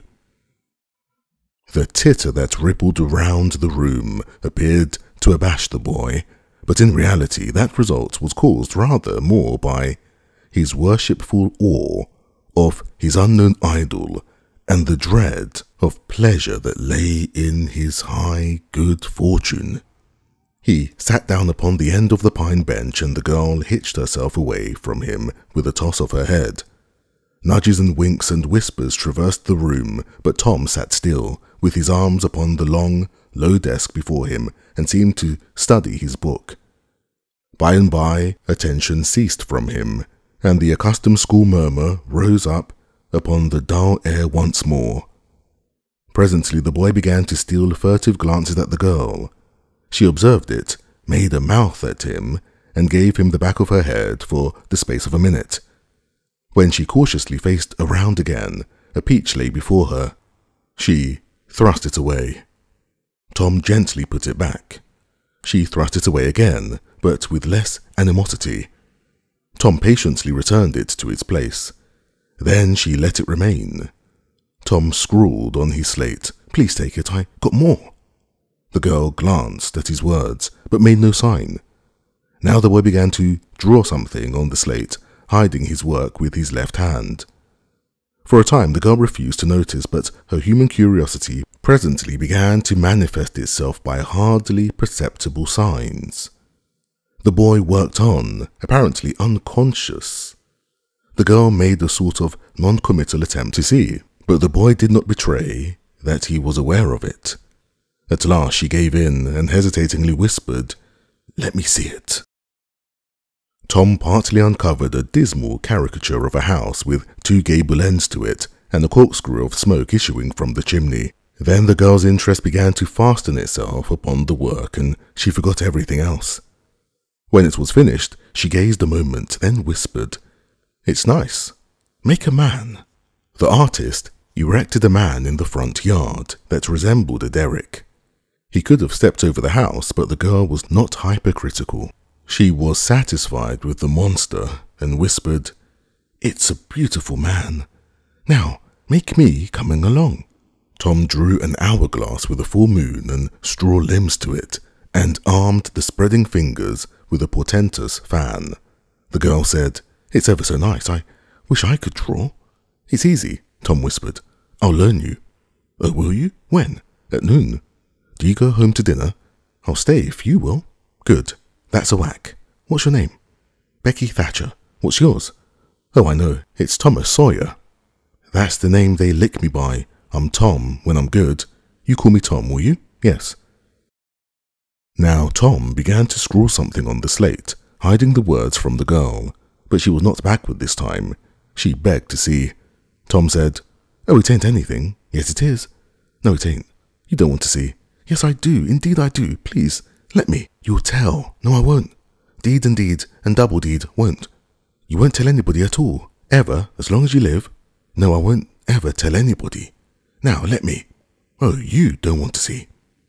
"Now that you treat me so, I will see." And she put her small hand upon his, and a little scuffle ensued, Tom pretending to resist in earnest, but letting his hand slip by degrees till these words were revealed. "I love you." "Oh, you bad thing." And she hit his hand, a smart rap, but reddened and looked pleased nevertheless. Just at this juncture the boy felt a slow, fateful grip closing on his ear, and a steady lifting impulse. In that wise he was borne across the house and deposited in his own seat, under a peppering fire of giggles from the whole school. Then the master stood over him during a few awful moments, and finally moved away to his throne without saying a word. But although Tom's ear tingled, his heart was jubilant. As the school quieted down, Tom made an honest effort to study, but the turmoil within him was too great. In turn, he took his place in the reading class and made a botch of it, then in the geography class, and turned lakes into mountains, mountains into rivers, and rivers into continents, till chaos was come again. Then in the spelling class, and got turned down by a succession of mere baby words, till he brought up at the foot and yielded up the pewter medal which he had worn with ostentation for months. Chapter 7. The harder Tom tried to fasten his mind on his book, the more his ideas wandered. So at last, with a sigh and a yawn, he gave it up. It seemed to him that the noon recess would never come. The air was utterly dead. There was not a breath stirring. It was the sleepiest of sleepy days. The drowsing murmur of the 25 studying scholars soothed the soul like the spell that is in the murmur of bees. Away off in the flaming sunshine, Cardiff Hill lifted its soft green sides through a shimmering veil of heat, tinted with the purple of distance. A few birds floated on, lazy, wing-high in the air. No other living thing was visible but some cows, and they were asleep. Tom's heart ached to be free, or else to have something of interest to do to pass the dreary time. His hand wandered into his pocket, and his face lit up with a glow of gratitude that was prayer, though he did not know it. Then furtively the percussion cap box came out. He released the tick and put him on the long flat desk. The creature probably glowed with a gratitude that amounted to prayer too at this moment, but it was premature, for when he started thankfully to travel off, Tom turned him aside with a pin and made him take a new direction. Tom's bosom friend sat next to him, suffering just as Tom had been, and now he was deeply and gratefully interested in this entertainment in an instant. This bosom friend was Joe Harper. The two boys were sworn friends all the week, and embattled enemies on Saturdays. Joe took a pin out of his lapel and began to assist in exercising the prisoner. The sport grew in interest momentarily. Soon Tom said that they were interfering with each other, and neither getting the fullest benefit of the tick. So he put Joe's slate on the desk and drew a line down the middle of it from top to bottom. "Now," said he, "as long as he is on your side, you can stir him up, and I'll let him alone. But if you let him get away and get on my side, you ought to leave him alone as long as I can keep him from crossing over." "All right, go ahead, start him up." The tick escaped from Tom presently and crossed the equator. Joe harassed him a while, and then he got away and crossed back again. This change of base occurred often. While one boy was worrying the tick with absorbing interest, the other would look on with interest as strong. The two heads bowed together over the slate, and the two souls dead to all things else. At last luck seemed to settle and abide with joy. The tick tried this, that, and the other course, and got as excited and as anxious as the boys themselves. But time and again just as he would have victory in his very grasp, so to speak, and Tom's fingers would be twitching to begin, Joe's pin would deftly head him off and keep possession. At last, Tom could stand it no longer. The temptation was too strong, so he reached out and lent a hand with his pin. Joe was angry in a moment. Said he, "Tom, you let him alone." "I only want to stir him up a little, Joe." "No, sir, it ain't fair. You just let him alone. Blame it. I ain't going to stir him much." "Let him alone, I tell you." "I won't." "You shall. He's on my side of the line. Look here, Joe Harper. Whose is that tick?" "I don't care whose tick he is. He's on my side of the line, and you shan't touch him." "Well, I'll just bet I will, though. He's my tick, and I'll do what I blame please with him or die." A tremendous whack came down on Tom's shoulders, and its duplicate on Joe's, and for the space of 2 minutes the dust continued to fly from the two jackets and the whole school to enjoy it. The boys had been too absorbed to notice the hush that had stolen upon the school a while before the master came tiptoeing down the room and stood over them. He had contemplated a good part of the performance before he contributed his bit of variety to it. When school broke up at noon, Tom flew to Becky Thatcher and whispered in her ear, "Put on your bonnet and let on you're going home, and when you get to the corner, give the rest of 'em the slip and turn down through the lane and come back. I'll go the other way and come it over 'em the same way." So the one went off with one group of scholars and the other with another. In a little while the two met at the bottom of the lane, and when they reached the school, they had it all to themselves. Then they sat together with the slates before them, and Tom gave Becky the pencil and held her hand in his, guiding it, and so created another surprising house. When the interest in the arts began to wane, the two fell to talking. Tom was swimming in bliss. He said, "Do you love rats?" "No, I hate them." "Well, I do, too. Live ones. But I mean dead ones. To swing round your head with a string." "No, I don't care for rats much anyway. What I like is chewing gum." "Oh, I should say so. I wish I had some now. Do you? I've got some. I'll let you chew it a while, but you must give it back to me." That was agreeable, so they chewed it, turned about, and dangled their legs against the bench in excess of contentment. "Was you ever at the circus?" said Tom. "Yes, my pa's going to take me again sometime, if I'm good. I've been to the circus 3 or 4 times. Lots of times. Church ain't shucks to a circus. There's things going on at a circus all the time. I'm going to be a clown in a circus when I grow up." "Oh, are you? That'll be nice. They're so lovely, all spotted up." "Yes, that's so. And they get slathers of money. Most $1 a day, Ben Rogers says." "Say, Becky, was you ever engaged?" "What's that?" "Why, engaged to be married." "No. Would you like to?" "I reckon so. I don't know." "What is it like?" "Like? Why, it ain't like anything. You only just tell a boy you won't ever have anybody but him, ever, ever, ever, and then you kiss, and that's all. Anybody can do it." "Kiss? What do you kiss for?" "Why, that, you know, is to... Well, they always do that." "Everybody?" "Yes, everybody that's in love with each other." "Do you remember what I wrote on the slate?" "Yes." "What was it?" "I shan't tell you." "Shall I tell you?" "Yes, but some other time." "No, now." "No, not now, tomorrow." "Oh, no, now. Please, Becky, I'll whisper it. I'll whisper it ever so easy." Becky, hesitating, Tom took silence for consent, and passed his arm about her waist and whispered the tale ever so softly with his mouth close to her ear. And then he added, "Now you whisper it to me, just the same." She resisted for a while, and then said, "You turn your face away so you can't see, and then I will. But you mustn't ever tell anybody, will you, Tom? Now, you won't, will you?" "No, indeed. Indeed I won't now, Becky." He turned his face away. She bent timidly round till her breath stirred his curls and whispered, "I love you."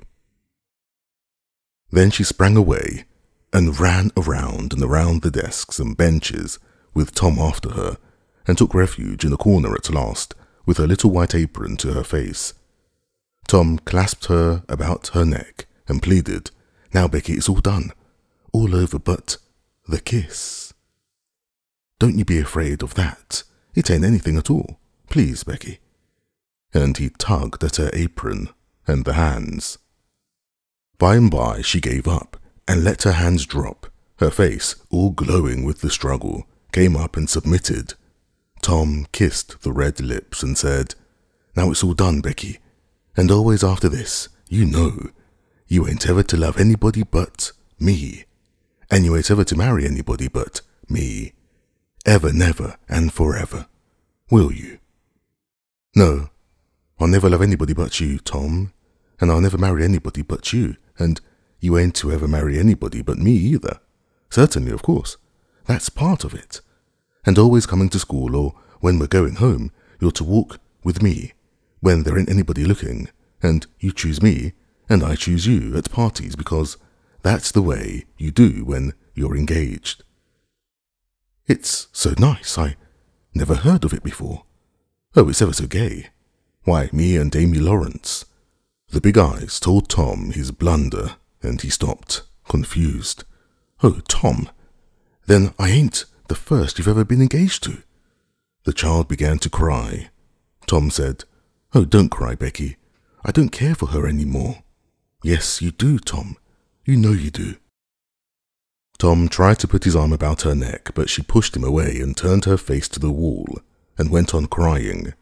Tom tried again with soothing words in his mouth and was repulsed again. Then his pride was up, and he strode away and went outside. He stood about restless and uneasy for a while, glancing at the door every now and then, hoping she would repent and come to find him, but she did not. Then he began to feel badly and fear that he was in the wrong. It was a hard struggle with him to make new advances now, but he nerved himself to it and entered. She was standing back there in the corner, sobbing with her face to the wall. Tom's heart smote him. He went to her and stood a moment, not knowing exactly how to proceed. Then he said hesitatingly, "Becky, I don't care for anybody but you." No reply but sobs. "Becky," pleadingly. "Becky, won't you say something?" More sobs. Tom got out his chiefest jewel, a brass knob from the top of an andiron, and passed it around her so that she could see it, and said, "Please, Becky, won't you take it?" She struck it to the floor. Then Tom marched out of the house and over the hills and far away, to return to school no more that day. Presently Becky began to suspect. She ran to the door. He was not in sight. She flew around to the play yard. He was not there. Then she called, "Tom! Come back, Tom!" She listened intensely, but there was no answer. She had no companions but silence and loneliness. So she sat down to cry again and upbraid herself, and by this time the scholars began to gather again, and she had to hide her griefs and still her broken heart, and take up the cross of a long, dreary, aching afternoon, with none among the strangers about her to exchange sorrows with. Chapter 8. Tom dodged hither and thither through lanes until he was well out of the track of returning scholars, and then fell into a moody jog. He crossed a small branch 2 or 3 times because of a prevailing juvenile superstition that to cross water baffled pursuit. Half an hour later, he was disappearing behind the Douglas mansion on the summit of Cardiff Hill, and the schoolhouse was hardly distinguishable away off in the valley behind him. He entered a dense wood, picked his pathless way to the centre of it, and sat down on a mossy spot under a spreading oak. There was not even a zephyr stirring. The dead noonday heat had even stilled the songs of the birds. Nature lay in a trance that was broken by no sound but the occasional far-off hammering of a woodpecker, and this seemed to render the pervading silence and sense of loneliness the more profound. The boy's soul was steeped in melancholy. His feelings were in happy accord with his surroundings. He sat long with his elbows on his knees and his chin in his hands, meditating. It seemed to him that life was but a trouble at best, and he more than half envied Jim Hodges, so lately released. It must be very peaceful, he thought, to lie and slumber and dream forever and ever. Even the wind whispered through the trees and caressing the grass and the flowers over the grave, and nothing to bother and grieve about ever any more. If he only had a clean Sunday school record, he could be willing to go and be done with it all. Now as to this girl, what had he done? Nothing. He had meant the best in the world and been treated like a dog, like a very dog. She would be sorry someday, maybe when it was too late. Ah, if she could only die temporarily. But the elastic heart of youth cannot be compressed into one constrained shape long at a time. Tom presently began to drift insensibly back into the concerns of this life again. What if he turned his back now and disappeared mysteriously? What if he went away, ever so far away, into unknown countries beyond the seas, and never came back any more? How would she feel then? The idea of being a clown recurred to him now, only to fill him with disgust. For frivolity and jokes and spotted tights were an offence, when they intruded themselves upon a spirit that was exalted into the vague, august realm of the romantic. No, he would be a soldier, and return after long years, all war-worn and illustrious. No, better still, he would join the Indians and hunt buffaloes and go on the warpath in the mountain ranges and the trackless great plains of the far west, and away in the future come back a great chief, bristling with feathers, hideous with paint, and prance into Sunday school, some drowsy summer morning, with a blood-curdling war-whoop, and sear the eyeballs of all his companions with unappeasable envy.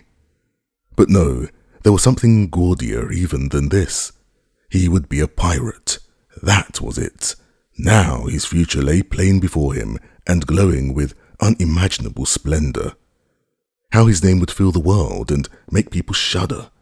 How gloriously he would go ploughing the dancing seas in his long, low, black-hulled racer, the spirit of the storm, with his grisly flag flying at the fore. And at the zenith of his frame, how he would suddenly appear at the old village and stalk into church, brown and weather-beaten, in his black velvet doublet and trunks, his great jack-boots, his crimson sash, his belt bristling with horse pistols, his crime-rusted cutlass at his side, his slouch hat with waving plumes, his black flag unfurled, with the skull and crossbones on it, and here with swelling ecstasy the whisperings, "It's Tom Sawyer the pirate, the Black Avenger of the Spanish Main." Yes, it was settled. His career was determined. He would run away from home and enter upon it. He would start the very next morning. Therefore, he must now begin to get ready. He would collect his resources together. He went to a rotten log near at hand and began to dig under one end of it with his Barlow knife. He soon struck wood that sounded hollow. He put his hand there and uttered this incantation impressively. "What hasn't come here, come. What's here, stay here." Then he scraped away the dirt and exposed a pine shingle. He took it up and disclosed a shapely little treasure house whose bottom and sides were of shingles. In it lay a marble. Tom's astonishment was boundless. He scratched his head with a perplexed air and said, "Well, that beats anything." Then he tossed the marble away pettishly and stood cogitating. The truth was that a superstition of his had failed here, which he and all his comrades had always looked upon as infallible. If you buried a marble with certain necessary incantations and left it alone a fortnight, and then opened the place with the incantation he had just used, you would find that all the marbles you had ever lost had gathered themselves together there, meantime, no matter how widely they had been separated. But now, this thing had actually and unquestionably failed. Tom's whole structure of faith was shaken to its foundations.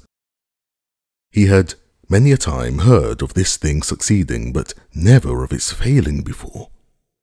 It did not occur to him that He had tried it several times before himself, but could never find the hiding places afterward.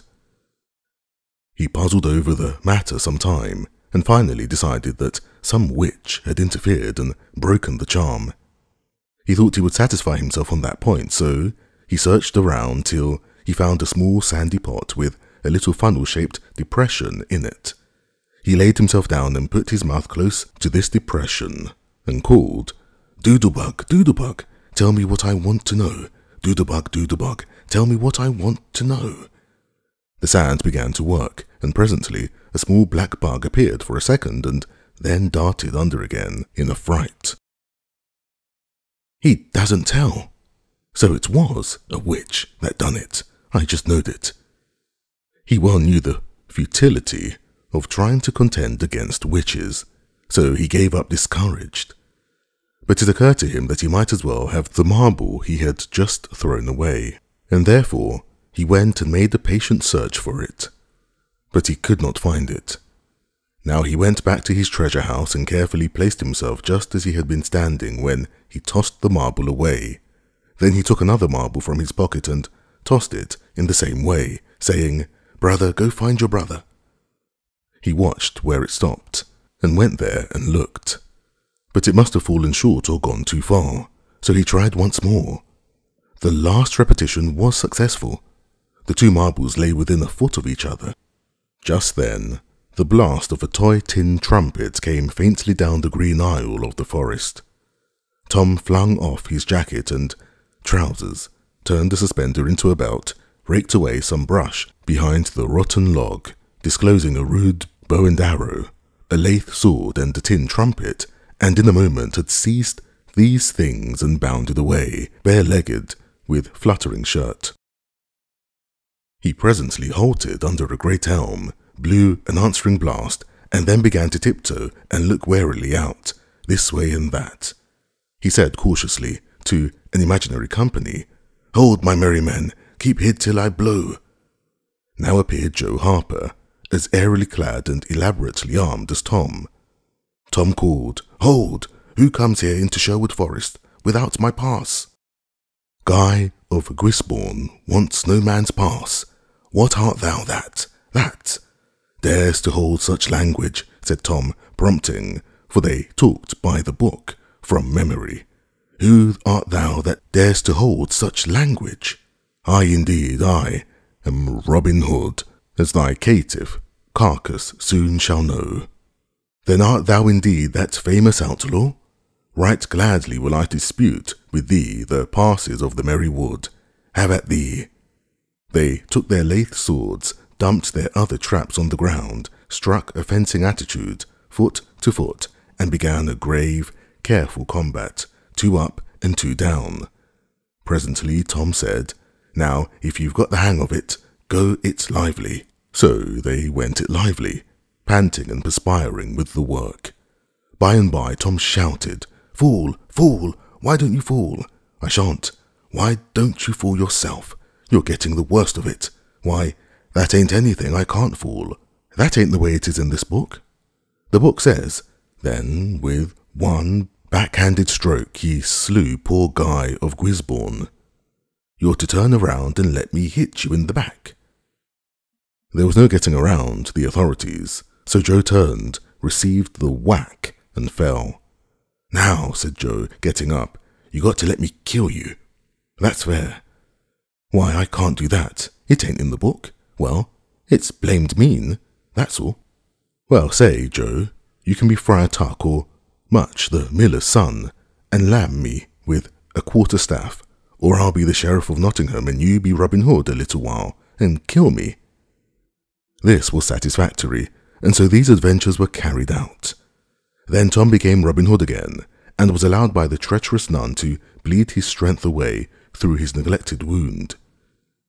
And at last Joe, representing a whole tribe of weeping outlaws, dragged him sadly forth, gave his bow into his feeble hands, and Tom said, "Where this arrow falls, there bury poor Robin Hood under the greenwood tree."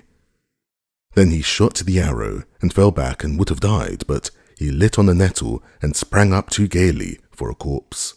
The boys dressed themselves, hid their accoutrements, and went off grieving that there were no outlaws anymore, and wondering what modern civilization would claim to have done to compensate for their loss.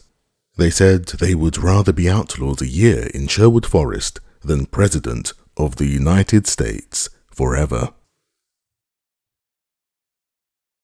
Chapter 9. At 9:30 that night, Tom and Sid were sent to bed as usual. They said their prayers and Sid was soon asleep. Tom lay awake and waited, in restless impatience. When it seemed to him that it must be nearly daylight, he heard the clock strike 10. This was despair. He would have tossed and fidgeted as his nerves demanded, but he was afraid he might wake Sid. So he lay still and stared up into the dark. Everything was dismally still. By and by, out of the stillness, little, scarcely perceptible noises began to emphasize themselves. The ticking of the clock began to bring itself into notice. Old beams began to crack mysteriously. The stairs creaked faintly. Evidently spirits were abroad. A measured, muffled snore issued from Aunt Polly's chamber. And now the tiresome chirping of a cricket that no human ingenuity could locate began. Next, the ghastly ticking of a death watch in the wall at the bed's head made Tom shudder. It meant that somebody's days were numbered. Then the howl and the far-off dog rose on the night air, and was answered by a fainter howl from a remoter distance. Tom was in an agony. At last he was satisfied that time had ceased and eternity begun. He began to doze in spite of himself. The clock chimed 11, but he did not hear it. And then there came, mingling with his half-formed dreams, a most melancholy caterwauling. The raising of a neighbouring window disturbed him. A cry of "Scat, you devil!" and the crash of an empty bottle against the back of his aunt's woodshed brought him wide awake, and a single minute later he was dressed and out of the window and creeping along the roof of the L on all fours. He meowed with caution once or twice as he went, then jumped to the roof of the woodshed and thence to the ground. Huckleberry Finn was there, with his dead cat. The boys moved off and disappeared in the gloom. At the end of half an hour, they were wading through the tall grass of the graveyard. It was a graveyard of the old-fashioned western kind. It was on a hill, about 1.5 miles from the village. It had a crazy board fence around it, which leaned inward in places and outward the rest of the time, but stood upright nowhere. Grass and weeds grew rank over the whole cemetery. All the old graves were sunken in. There was not a tombstone in the place. Round-topped, worm-eaten boards staggered over the graves, leaning for support and finding none. Sacred to the memory of so-and-so had been painted on them once, but it could no longer have been read on the most of them now, even if there had been light. A faint wind moaned through the trees, and Tom feared it might be the spirits of the dead complaining at being disturbed. The boys talked little, and only under their breath, for the time and the place and the pervading solemnity and silence oppressed their spirits. They found the sharp new heap they were seeking, and ensconced themselves within the protection of 3 great elms that grew in a bunch within a few feet of the grave. Then they waited in silence for what seemed a long time. The hooting of a distant owl was all the sound that troubled the dead stillness. Tom's reflections grew oppressive. He must force some talk, so he said in a whisper, "Hucky, do you believe the dead people like it for us to be here?" Huckleberry whispered, "I wish I'd known.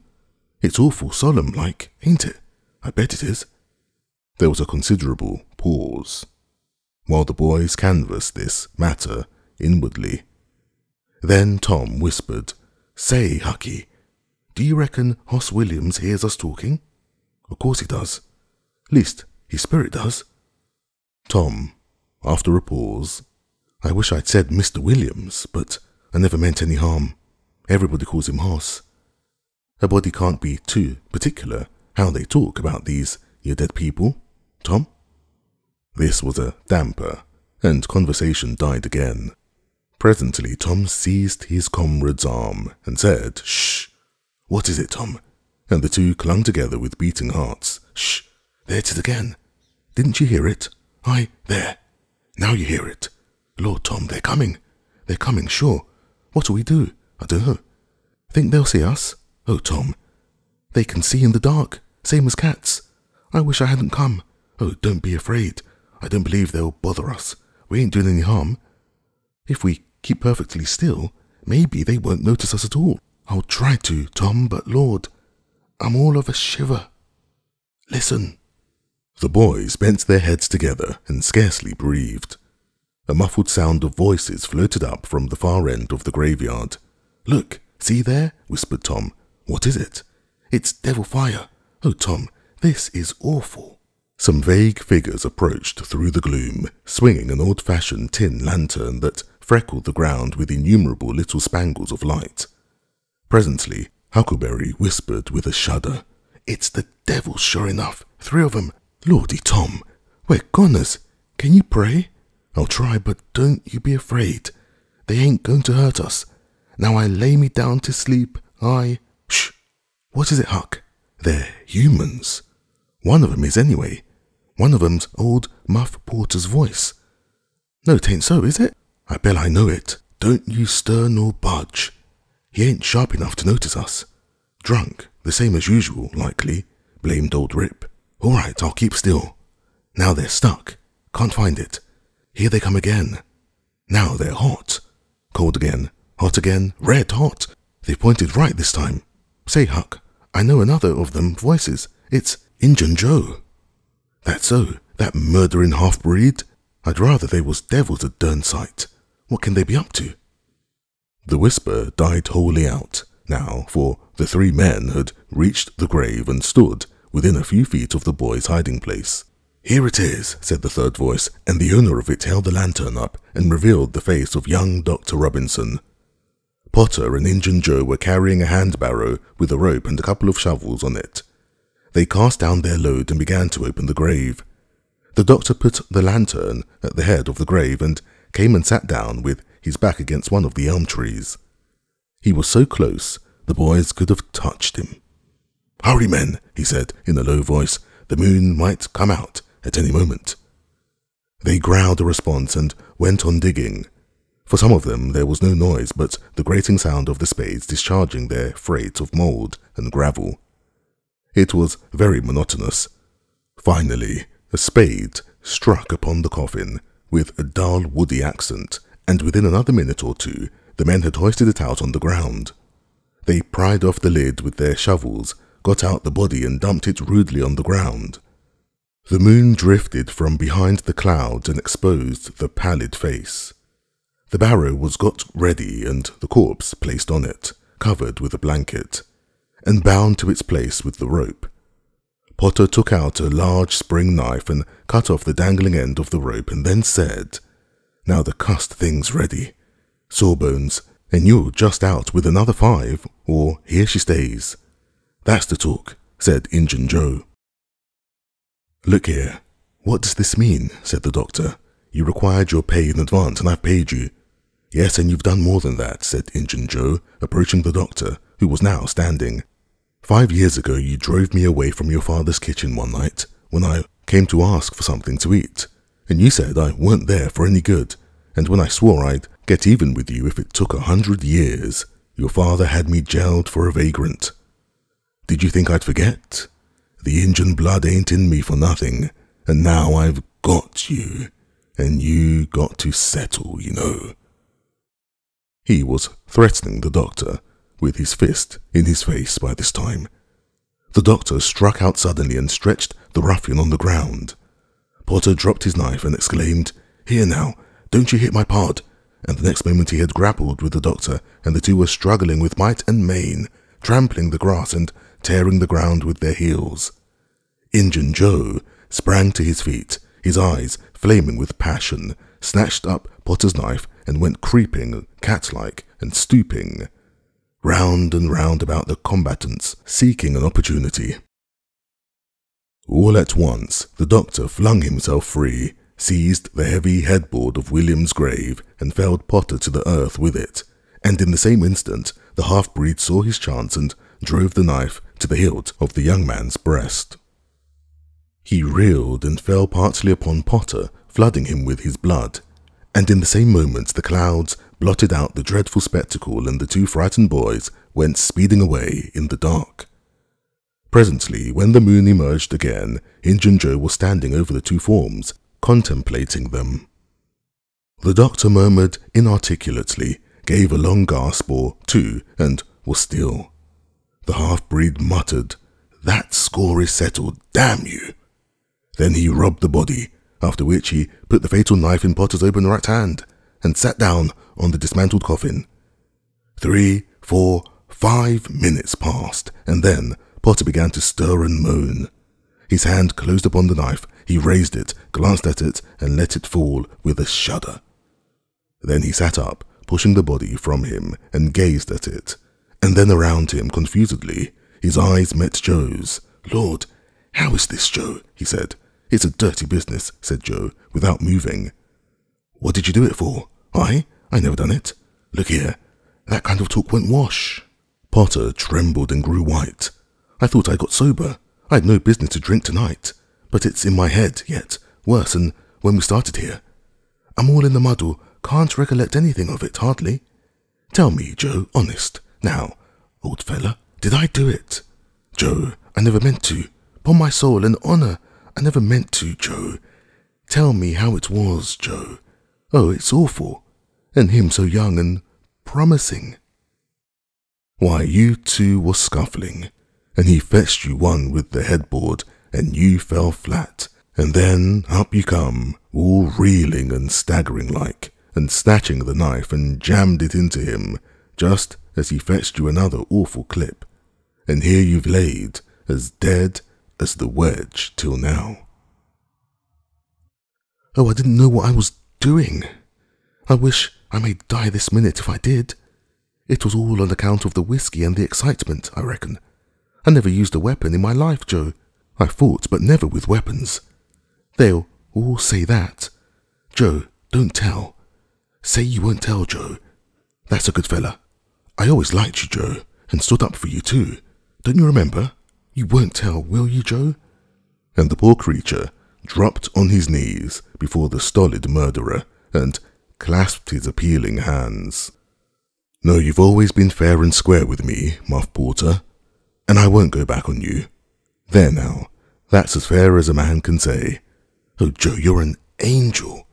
I'll bless you for this, the longest day I live." And Potter began to cry. "Come now, that's enough of that. This ain't any time for blubbering. You be off yonder way and I'll go this. Move now, and don't leave any tracks behind you." Potter started on a trot that quickly increased to a run. The half-breed stood looking after him. He muttered, "If he's as much stunned with the lick and fuddled with the rum as he had the look of being, he won't think of the knife till he's gone so far he'll be afraid to come back after it to such a place by himself. Chicken heart." 2 or 3 minutes later, the murdered man, the blanketed corpse, the lidless coffin, and the open grave were under no inspection but the moon's. The stillness was complete again, too. Chapter 10. The two boys flew on and on, toward the village, speechless with horror.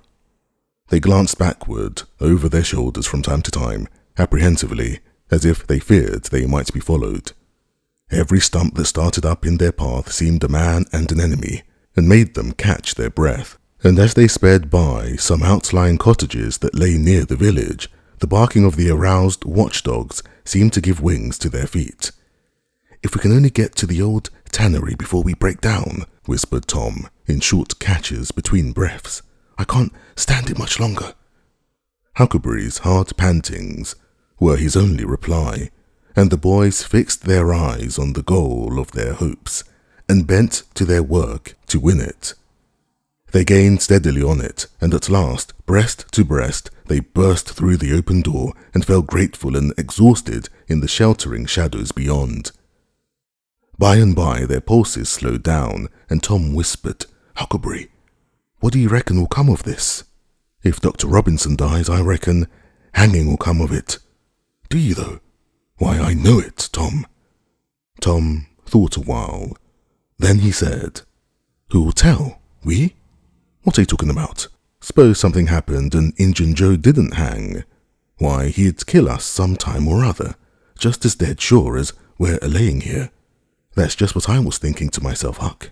If anybody tells, let Muff Potter do it, if he's fool enough. He's generally drunk enough. Tom said nothing, went on thinking. Presently he whispered, Huck, Muff Potter don't know it. How can he tell? What's the reason he don't know it? Because he just got that whack when Injun Joe done it. Do you reckon he could see anything? Do you reckon he knowed anything? By hooky, that's so, Tom. And besides, look here, maybe that whack done for him. No, 'tain't likely, Tom. He had liquor in him, I could see that, and besides, he always has. Well, when Pup's full, you might take and belt him over the head with a church and you couldn't faze him. He says so, his own self. So it's the same with Muff Potter, of course.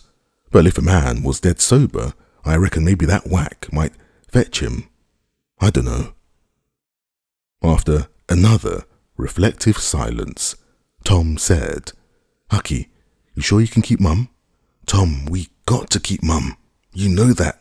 That Injun devil wouldn't make any more of drowning us than a couple of cats if we was to squeak about this and they didn't hang him. Now look here, Tom, let's take and swear to one another. That's what we got to do. Swear to keep Mum. I'm agreed. It's the best thing. Would you just hold hands and swear that we... Oh no, that wouldn't do for this. That's good enough for little rubbishy common things, especially with girls, 'cause they go back on you anyway and blab if they get in a huff. But they ought to be writing about a big thing like this, and blood. Tom's whole being applauded this idea. It was deep and dark and awful. The hour, the circumstances, the surroundings were in keeping with it. He picked up a clean pine shingle that lay in the moonlight, took a little fragment of red keel out of his pocket, got the moon on his work, and painfully scrawled these lines, emphasizing each slow downstroke by clamping his tongue between his teeth and letting up the pressure on the upstrokes. Huck Finn and Tom Sawyer swears they will keep mum about this, and they wish they may drop down dead in their tracks if they ever tell and rot. Huckleberry was filled with admiration of Tom's facility in writing and the sublimity of his language. He at once took a pin from his lapel and was going to prick his flesh, but Tom said, "Hold on, don't do that. A pin's brass. It might have verdigris on it." "What's verdigris?" "'Tis poison. That's what it is. You'll just swallow some of it once. You'll see." So Tom unwound the thread from one of his needles, and each boy pricked the ball of his thumb and squeezed out a drop of blood. In time, after many squeezes, Tom managed to sign his initials using the ball of his little finger for a pen. Then he showed Huckleberry how to make a H and an F, and the oath was complete. They buried the shingle close to the wall with some dismal ceremonies and incantations, and the fetters that bound their tongues were considered to be locked and the key thrown away. A figure crept stealthily through a break in the other end of the ruined building now, but they did not notice it. "Tom," whispered Huckleberry, "does this keep us from ever telling, always?" "Of course it does. It don't make any difference what happens. We got to keep Mum. We'd drop down dead, don't you know that?" "Yes, I reckon that's so." They continued to whisper for some little time. Presently, a dog set up a long, lugubrious howl just outside, within 10 feet of them. The boys clasped each other suddenly, in an agony of fright. "Which of us does he mean?" gasped Huckleberry. "I dunno, peep through the crack, quick." "No, you, Tom. I can't do it, Huck. Please, Tom. There it is again." "Oh, Lordy, I'm thankful," whispered Tom. "I know his voice. It's Bull Harbison." "Oh, that's good. I tell you, Tom, I was most scared to death. I'd have bet anything it was a stray dog. The dog howled again. The boy's heart sank once more. Oh my, that ain't no Bull Harbison, whispered Huckleberry. Do, Tom. Tom, quaking with fear, yielded and put his eye to the crack. His whisper was hardly audible when he said, Oh, Huck, it's a stray dog. Quick, Tom, quick. What does he mean? Huck, he must mean both of us. We're right together. Oh, Tom, I reckon we're goners. I reckon there ain't no mistake about where I'll go to. I been so wicked. Dad, fetch it. This comes of playing hooky and doing everything a fella's told not to do. I might have been good like Sid, if I tried, but no, I wouldn't, of course. But if ever I get off this time, I'll lay just a waller in Sunday schools. And Tom began to snuffle a little. You bad? And Huckleberry began to snuffle too. Consound it, Tom Sawyer. You're just old pie, 'longside of what I am. Oh, lordy, lordy, lordy, I wished I only had half your chance. Tom choked off and whispered, Look, Hucky, look. He's got his back to us. Hucky looked with joy in his heart. Well, he has. By jingoes. Did he before? Yes, he did. But I, like a fool, never thought. Oh, this is bully, you know. Now, who can he mean? The howling stopped. Tom pricked up his ears. Shh, what's that? He whispered. Sounds like hogs grunting. No, it's somebody snoring, Tom. That is it. Whereabouts is it, Huck? I believe it's down at the other end. Sounds so anyway. Pup used to sleep there sometimes, along with the hogs. But laws bless you, he just lifts things when he snores. Besides, I reckon he ain't ever coming back to this town any more. The spirit of adventure rose in the boys' souls once more. Hucky, do you dare to go, if I lead? I don't like too much. Tom, suppose it's Injun Joe. Tom quailed. But presently, the temptation rose up so strong again, and the boys agreed to try, with the understanding that they would take to their heels if the snoring stopped. So they went tiptoeing stealthily down, the one behind the other. When they had got to within 5 steps of the snorer, Tom stepped on a stick, and it broke with a sharp snap. The man moaned, writhed a little, and his face came into the moonlight. It was Muff Porter.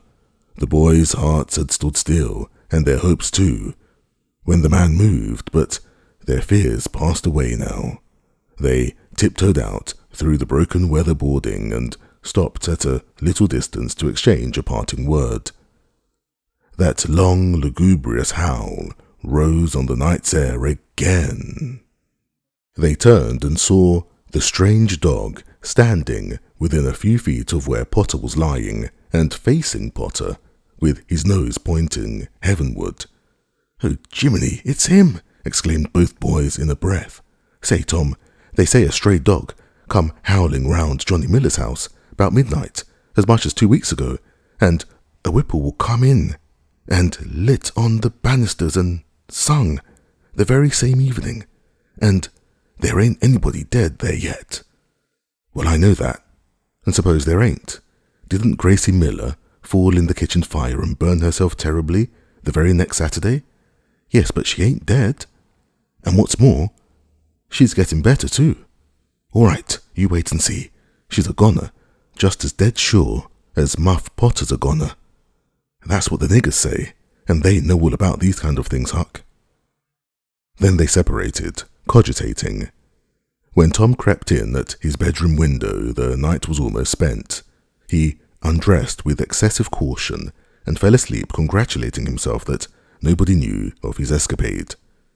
He was not aware that the gently snoring Sid was awake, and had been so for an hour. When Tom awoke, Sid was dressed and gone. There was a late look in the light, a late sense in the atmosphere. He was startled. Why had he not been called, persecuted till he was up as usual? That thought filled him with bodings. Within 5 minutes he was dressed and downstairs, feeling sore and drowsy. The family was still at table, but they had finished breakfast. There was no voice of rebuke, but there were averted eyes. There was a silence and an air of solemnity that struck a chill to the culprit's heart. He sat down and tried to seem gay, but it was uphill work. It roused no smile, no response, and he lapsed into silence and let his heart sink down to the depths. After breakfast, his aunt took him aside, and Tom almost brightened in the hope that he was going to be flogged. But it was not so. His aunt wept over him and asked him how he could go and break her old heart so, and finally told him to go on and ruin himself and bring her grey hairs with sorrow to the grave, for it was of no use for her to try any more. This was worse than 1,000 whippings, and Tom's heart was sorer now than his body. He cried, he pleaded for forgiveness, promised to reform over and over again, and then received his dismissal, feeling that he had won but an imperfect forgiveness, and established but a feeble confidence. He left the presents too miserable to even feel revengeful towards Sid, and so the latter's prompt retreat through the back gate was unnecessary. He moped to school gloomily and sad, and took his flogging along with Joe Harper for playing hooky the day before, with an air of one whose heart was busy with heavier woes and wholly dead to trifles. Then he betook himself to his seat, rested his elbows on his desk and his jaws in his hands, and stared at the wall with the stony stare of suffering that has reached the limit and can no further go. His elbow was pressing against some hard substance. After a long time he slowly and sadly changed his position and took up his object with a sigh. It was in the paper. He unrolled it.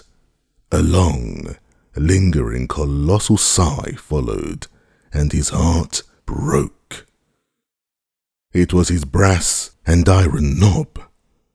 This final feather broke the camel's back. Chapter 11. Close upon the hour of noon, the whole village was suddenly electrified with the ghastly news. No need of the as yet undreamed-of telegraph. The tale flew from man to man, from group to group, from house to house, with little less than telegraphic speed. Of course, the schoolmaster gave holiday for that afternoon. The town would have thought strangely of him if he had not. A gory knife had been found close to the murdered man, and it had been recognized by somebody as belonging to Muff Potter, so the story ran. And it was said that a belated citizen had come upon Potter washing himself in the branch about 1 or 2 o'clock in the morning, and that Potter had at once sneaked off, suspicious circumstances, especially the washing, which was not a habit of Potter. It was also said that the town had been ransacked for this murderer. The public are not slow in the matter of sifting evidence and arriving at a verdict, but that he could not be found. Horsemen had departed down all the roads in every direction, and the sheriff was confident that he would be captured before night. All the town was drifting toward the graveyard. Tom's heartbreak vanished, and he joined the procession, not because he would not 1,000 times rather go anywhere else, but because an awful, unaccountable fascination drew him on. Arrived at the dreadful place, he wormed his small body through the crowd and saw the dismal spectacle. It seemed to him an age since he was there before. Somebody pinched his arm. He turned, and his eyes met Huckleberry's. Then both looked elsewhere at once, and wondered if anybody had noticed anything in their mutual glance. But everybody was talking and intent upon the grisly spectacle before them. Poor fellow, poor young fellow. This ought to be a lesson to grave robbers. Muff Potter will hang for this if they catch him. This was the drift of remark, and the minister said it was a judgment. His hand is here. Now Tom shivered from head to heel, for his eye fell upon the stolid face of Injun Joe.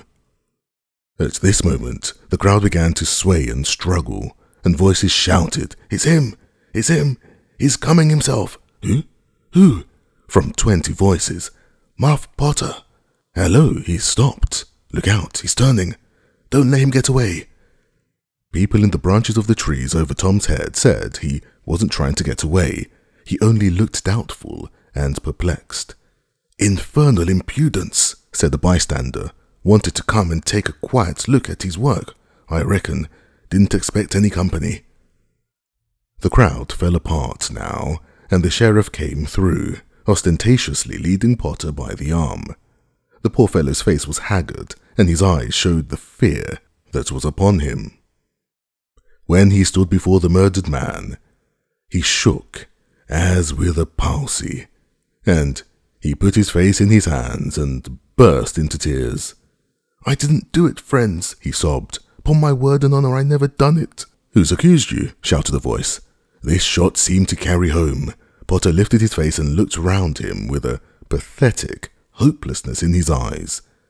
He saw Injun Joe and exclaimed, "Oh, Injun Joe, you promised me you'd never. Is that your knife?" And it was thrust before him by the sheriff. Potter would have fallen if they had not caught him and eased him to the ground. Then he said, "Something told me if I didn't come back to get." He shuddered, then waved his nerveless hand with a vanquished gesture and said, "Tell him, Joe, tell him. It ain't any use any more." Then Huckleberry and Tom stood dumb and staring and heard the stony-hearted liar reel off his serene statement. They expecting every moment that the clear sky would deliver God's lightnings upon his head, and wondering to see how long the stroke was delayed. And when he had finished and still stood alive and whole, their wavering impulse to break their oath and save the poor betrayed prisoner's life faded and vanished away, for plainly this miscreant had sold himself to Satan, and it would be fatal to meddle with the property of such a power as that. "Why didn't you leave? Why did you want to come here for?" somebody said. "I couldn't help it. I couldn't help it," Potter moaned. "I wanted to run away, but I couldn't seem to come anywhere but here." And he fell to sobbing again. Injun Joe repeated his statement just as calmly. A few minutes afterwards, on the inquest, under oath, and the boys, seeing that the lightnings were still withheld, were confirmed in their belief that Joe had sold himself to the devil. He was now become to them the most balefully interesting object they had ever looked upon, and they could not take their fascinated eyes from his face. They inwardly resolved to watch him nights when opportunity should offer, in the hope of getting a glimpse of his dread master. Injun Joe helped to raise the body of the murdered man and put it in a wagon for removal, and it was whispered through the shuddering crowd that the wound bled a little. The boys thought that this happy circumstance would turn suspicion in the right direction, but they were disappointed. For more than one villager remarked, "It was within 3 feet of Muff Potter when it's done it." Tom's fearful secret and gnawing conscience disturbed his sleep for as much as a week after this, and at breakfast one morning Sid said, "Tom, you pitch around and talk in your sleep so much that you keep me awake half the time." Tom blanched and dropped his eyes. "It's a bad sign," said Aunt Polly gravely. "What you got on your mind, Tom?" Nothing I know of." But the boy's hand shook so that he spilled his coffee. "And you do talk such stuff?" said Sid. "Last night you said, it's blood. That's what it is. You said that over and over. And you said, 'Don't torment me so. I'll tell.' Tell what? What is it you'll tell?" Everything was swimming before Tom. There is no telling what might have happened now, but luckily the concern passed out of Aunt Polly's face, and she came to Tom's relief, without knowing it. She said, "Shoo, it's that dreadful murder. I dream about it most every night myself. Sometimes I dream it's me that done it." Mary said she had been affected much the same way. Sid seemed satisfied. Tom got out of the presence as quick as he plausibly could, and after that he complained of toothache for a week and tied up his jaws every night. He never knew that Sid lay nightly watching, and frequently slipped the bandage free, and then leaned on his elbow, listening a good while at a time, and afterward slipped the bandage back to its place again. Tom's distress of mind wore off gradually, and the toothache grew irksome and was discarded. If Sid really managed to make anything out of Tom's disjointed mutterings, he kept it to himself. It seemed to Tom that his schoolmates never would get done holding inquests on dead cats, and thus keeping his trouble present in his mind. Sid noticed that Tom never was coroner at one of these inquiries, though it had been his habit to take the lead in all new enterprises. He noticed too that Tom never acted as a witness, and that was strange. And Sid did not overlook the fact that Tom even showed a marked aversion to these inquests, and always avoided them when he could. Sid marvelled, but said nothing. However, even inquests went out of vogue at last and ceased to torture Tom's conscience. Every day or two, during this time of sorrow, Tom watched his opportunity and went to the little grated jail window and smuggled such small comforts through to the murderer as he could get hold of. The jail was a trifling little brick den that stood in the marsh at the edge of the village, and no guards were afforded for it. Indeed, it was seldom occupied. These offerings greatly helped to ease Tom's conscience. The villagers had a strong desire to tar and feather Injun Joe and ride him on a rail for body snatching, but so formidable was his character that nobody could be found who was willing to take the lead in the matter, so it was dropped. He had been careful to begin both of his inquest statements with the fight, without confessing the grave robbery that preceded it. Therefore, it was deemed wisest not to try the case in the courts at present. Chapter 12. One of the reasons why Tom's mind had drifted away from its secret trouble was that it had found a new and weighty matter to interest itself about. Becky Thatcher had stopped coming to school. Tom had struggled with his pride a few days and tried to whistle her down the wind, but failed. He began himself hanging around her father's house nights and feeling very miserable. She was ill. What if she should die? There was distraction in the thought. He no longer took an interest in war, nor even in piracy. The charm of life was gone. There was nothing but dreariness left. He put his hoop away and his bat. There was no joy in them any more. His aunt was concerned. She began to try all manner of remedies on him. She was one of those people who are infatuated with patent medicines and all new-fangled methods of producing health or mending it. She was an inveterate experimenter in these things. When something fresh in this line came out, she was in a fever right away to try it, not on herself, for she was never ailing, but on anybody else that came handy. She was a subscriber for all the health periodicals and phrenological frauds, and the solemn ignorance they were inflated with was breath to her nostrils. All the rot they contained about ventilation, and how to go to bed, and how to get up, and what to eat, and what to drink, and how much exercise to take, and what frame of mind to keep oneself in, and what sort of clothing to wear, was all gospel to her. And she never observed that her health journals of the current month customarily upset everything that they had recommended the month before. She was as simple-hearted and honest as the day was long, and so she was an easy victim. She gathered together her quack periodicals and her quack medicines, and thus armed with death, went about on her pale horse, metaphorically speaking, with hell flowing after. But she never suspected that she was not an angel of healing and the balm of Gilead in disguise to the suffering neighbours. The water treatment was new now, and Tom's low condition was a windfall to her. She had him out at daylight every morning, stood him up on the woodshed, and drowned him with a deluge of cold water. Then she scrubbed him down with a towel like a file, and so brought him to. Then she rolled him up in a wet sheet and put him away under blankets till she sweated his soul clean and the yellow stains of it came through his pores, as Tom said. Yet, notwithstanding all this, the boy grew more and more melancholy and pale and dejected. She added hot baths, sitz baths, shower baths, and plunges. The boy remained as dismal as a hearse. She began to assist the water with a slim oatmeal diet and blister plasters.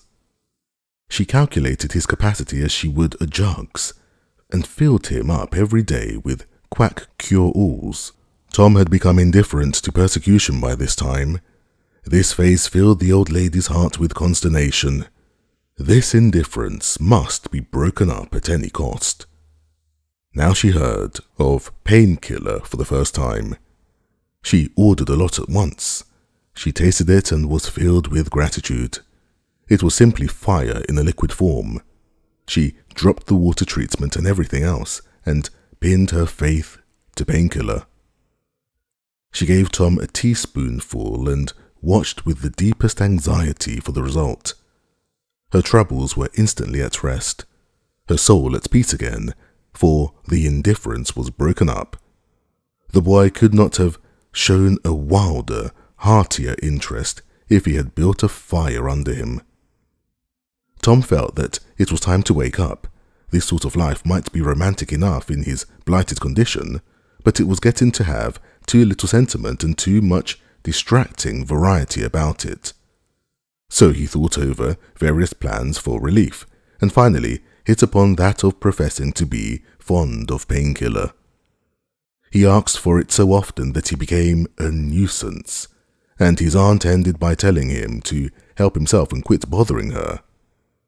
If it had been Sid, she would have had no misgivings to alloy her delight, but since it was Tom, she watched the bottle clandestinely. She found that the medicine did really diminish, but it did not occur to her that the boy was mending the health of a crack in the sitting-room floor with it. One day, Tom was in the act of dosing the crack when his aunt's yellow cat came along, purring, eyeing the teaspoon avariciously, and begging for a taste. Tom said, "Don't ask for it unless you want it, Peter." But Peter signified that he did want it. "You better make sure." Peter was sure. "Now you've asked for it and I'll give it to you because there ain't anything mean about me.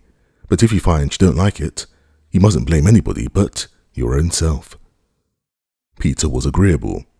So Tom pried his mouth open and poured down the painkiller. Peter sprang a couple of yards in the air and then delivered a war whoop and set off round and round the room, banging against furniture, upsetting flower pots, and making general havoc. Next he rose on his hind feet and pranced around in a frenzy of enjoyment, with his head over his shoulder and his voice proclaiming his unappeasable happiness. Then he went tearing around the house again, spreading chaos and destruction in his path. Aunt Polly entered in time to see him throw a few double somersets, deliver a final mighty hurrah, and sail through the open window, carrying the rest of the flower pots with him. The old lady stood petrified with astonishment, peering over her glasses. Tom lay on the floor expiring with laughter. "Tom, what on earth ails the cat?" "I don't know," gasped the boy. "Why, I never seen anything like it. What did make him act so?" "'Deed, I don't know, Aunt Polly. Cats always act so when they're having a good time." "They do they?" There was something in the tone that made Tom apprehensive. "Yes, ma'am, that is, I believe they do." "You do?" "Yes, ma'am." The old lady was bending down, Tom watching with interest emphasized by anxiety. Too late he divined her drift. The handle of the telltale teaspoon was visible under their bed valance. Aunt Polly took it, held it up. Tom winced and dropped his eyes. Aunt Polly raised him by the usual handle, his ear, and cracked his head soundly with her thimble. "Now, sir, what did you want to treat that poor dumb beast so for?" "I done it out of pity for him, because he hadn't any aunt. Hadn't any aunt, you numbskull. What has that got to do with it? Heaps, because if he'd had one, she'd have burnt him out herself. She'd have roasted his bowels out of him without any more feeling than if he was human. Aunt Polly felt a sudden pang of remorse. This was putting the thing in a new light. What was cruelty to a cat might be cruelty to a boy, too. She began to soften. She felt sorry. Her eyes watered a little, and she put her hand on Tom's head and said gently, "I was meaning for the best, Tom, and Tom, it did do you good." Tom looked up in her face with just a perceptible twinkle peeping through his gravity.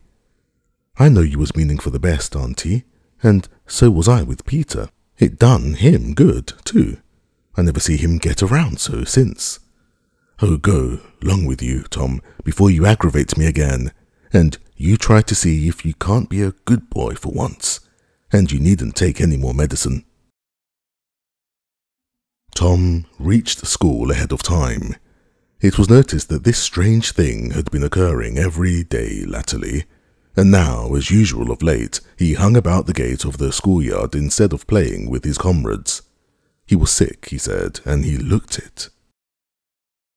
He tried to seem to be looking everywhere, but whither he really was looking, down the road. Presently, Jeff Thatcher hove in sight, and Tom's face lighted. He gazed a moment and then turned sorrowfully away. When Jeff arrived, Tom accosted him and led up warily to opportunities for remark about Becky, but the giddy lad never could see the bait. Tom watched and watched, hoping whenever a frisking frock came in sight, and hating the owner of it as soon as he saw she was not the right one. At last frocks ceased to appear, and he dropped hopelessly into the dumps. He entered the empty schoolhouse and sat down to suffer. Then one more frock passed in at the gate, and Tom's heart gave a great bound. The next instant he was out, and going on like an Indian, yelling, laughing, chasing boys, jumping over the fence at the risk of life and limb, throwing handsprings, standing on his head, doing all the heroic things he could conceive of, and keeping a furtive eye out, all the while to see if Becky Thatcher was noticing. But she seemed to be unconscious of it all. She never looked. Could it be possible that she was not aware that he was there? He carried his exploits to her immediate vicinity, came war-whooping around, snatching a boy's cap, hurled it to the roof of the schoolhouse, broke through a group of boys, tumbling them in every direction, and fell sprawling himself under Becky's nose, almost upsetting her. And she turned with her nose in the air, and he heard her say, "MF, some people think they're mighty smart, always showing off." Tom's cheeks burned. He gathered himself up and sneaked off, crushed and crestfallen. Chapter 13. Tom's mind was made up now. He was gloomy and desperate. He was a forsaken, friendless boy, he said. Nobody loved him. When they found out what they had driven him to, perhaps they would be sorry. He had tried to do right and to get along, but they would not let him. Since nothing would do them but to be rid of him, let it be so, and let them blame him for the consequences. Why shouldn't they? What right had the friendless to complain? Yes, they had forced him to it at last. He would lead a life of crime. There was no choice. By this time he was far down Meadow Lane, and the bell for school to take up tinkled faintly upon his ear. He sobbed now to think he should never hear that old familiar sound any more. It was very hard, but it was forced on him. Since he was driven out into the cold world, he must submit, but he forgave them. Then the sobs came thick and fast. Just at this point, he met his soul's sworn comrade, Joe Harper, hard-eyed and with evidently a great and dismal purpose in his heart. Plainly, here were two souls with but a single thought. Tom, wiping his eyes with his sleeve, began to blubber out something about a resolution to escape from hard usage and lack of sympathy at home, by roaming abroad into the great world, never to return, and ended by hoping that Joe would not forget him. But it transpired that this was a request which Joe had just been going to make of Tom, and had come to hunt him up for that purpose. His mother had whipped him for drinking some cream which he had never tasted and knew nothing about. It was plain that she was tired of him and wished him to go, if she felt that way. There was nothing for him to do but succumb. He hoped she would be happy, and never regret having driven her poor boy out into the unfeeling world to suffer and die. As the two boys walked sorrowing along, they made a new compact to stand by each other and be brothers and never separate till death relieved them of their troubles. Then they began to lay their plans. Joe was for being a hermit and living on crusts in a remote cave and dying sometime of cold and want and grief. But after listening to Tom, he conceded that there were some conspicuous advantages about a life of crime, and so he consented to be a pirate. 3 miles below St. Petersburg, at a point where the Mississippi River was a trifle over a mile wide, there was a long, narrow, wooden island with a shallow bar at the head of it, and this offered well as a rendezvous. It was not inhabited. It lay far over toward the further shore, abreast of dense and almost wholly unpeopled forest. So Jackson's Island was chosen. Who were to be the subjects of their piracies was a matter that did not occur to them. Then they hunted up Huckleberry Finn, and he joined them promptly, for all careers were one to him. He was indifferent. They presently separated to meet at a lonely spot on the riverbank, 2 miles above the village, at the favourite hour, which was midnight. There was a small log raft there, which they meant to capture. Each would bring hooks and lines and such provision as he could steal in the most dark and mysterious way, as became outlaws. And before the afternoon was done, they had all managed to enjoy the sweet glory of spreading the fact that pretty soon the town would hear something. All who got this vague hint were cautioned to be mum and wait. About midnight, Tom arrived with a boiled ham and a few trifles, and stopped in a dense undergrowth on a small bluff overlooking the meeting place. It was starlight and very still. The mighty river lay like an ocean at rest. Tom listened a moment, but no sound disturbed the quiet. Then he gave a low, distinct whistle. It was answered from under the bluff. Tom whistled twice more. These signals were answered in the same way. Then a guarded voice said, "Who goes there?" "Tom Sawyer, the Black Avenger of the Spanish Main." "Name your names." "Huck Finn and the Red-Handed, and Joe Harper, the Terror of the Seas." Tom had furnished these titles from his favourite literature. "'Tis well. Give the countersign." 2 hoarse whispers delivered the same awful word simultaneously to the brooding night. "Blood!" Then Tom tumbled his ham over the bluff and let himself down after it, tearing both skin and clothes to some extent in the effort. There was an easy, comfortable path along the shore under the bluff, but it lacked the advantages of difficulty and danger so valued by a pirate. The Terror of the Seas had brought a side of bacon and had about worn himself out with getting it there. Finn, the Red-Handed, had stolen a skillet and a quantity of half-cured leaf tobacco, and had also brought a few corncobs to make pipes with. But none of the pirates smoked or chewed but himself. The Black Avenger of the Spanish Main said it would never do to start without some fire. That was a wise thought. Matches were hardly known there in that day. They saw a fire smouldering upon a great raft 100 yards above, and they went stealthily thither and helped themselves to a chunk. They made an imposing adventure of it, saying "hist" every now and then, and suddenly halting with finger on lip, moving with hands on imaginary dagger hilts, and giving orders in dismal whispers that, if the foe stirred, to let him have it to the hilt, because dead men tell no tales.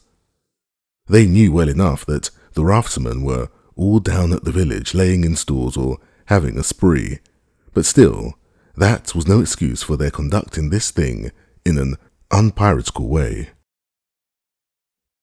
They shoved off presently, Tom in command, Huck at the after-oar and Joe at the forward. Tom stood amidships, gloomy-browed and with folded arms, and gave his orders in a low, stern whisper. "Luff, and bring her to the wind." "Aye, aye, sir." "Steady, steady." "Steady it is, sir." "Let her go off a point." "Point it is, sir." As the boy steadily and monotonously drove the raft towards midstream, it was no doubt understood that these orders were given only for style, and were not intended to mean anything in particular. "What sail's she carrying?" "Courses, topsails, and flying jibs, sir." "Send the royals up. Lay out aloft there. 6 of you, 4 topmast dun's'n'all. Lively now." "Aye, aye, sir." "Shake out that mainsail under'n'all. Sheets and braces, now, my hearties." "Aye, aye, sir." "Hella Malee, hard a port. Stand by to meet her when she comes. Port, port, now, men. With a will. Steady, steady it is, sir." The raft drew beyond the middle of the river. The boys pointed her head right, and then lay on their oars. The river was not high, so there was not more than a 2 or 3 mile current. Hardly a word was said during the next 3/4 of an hour. Now the raft was passing before the distant town.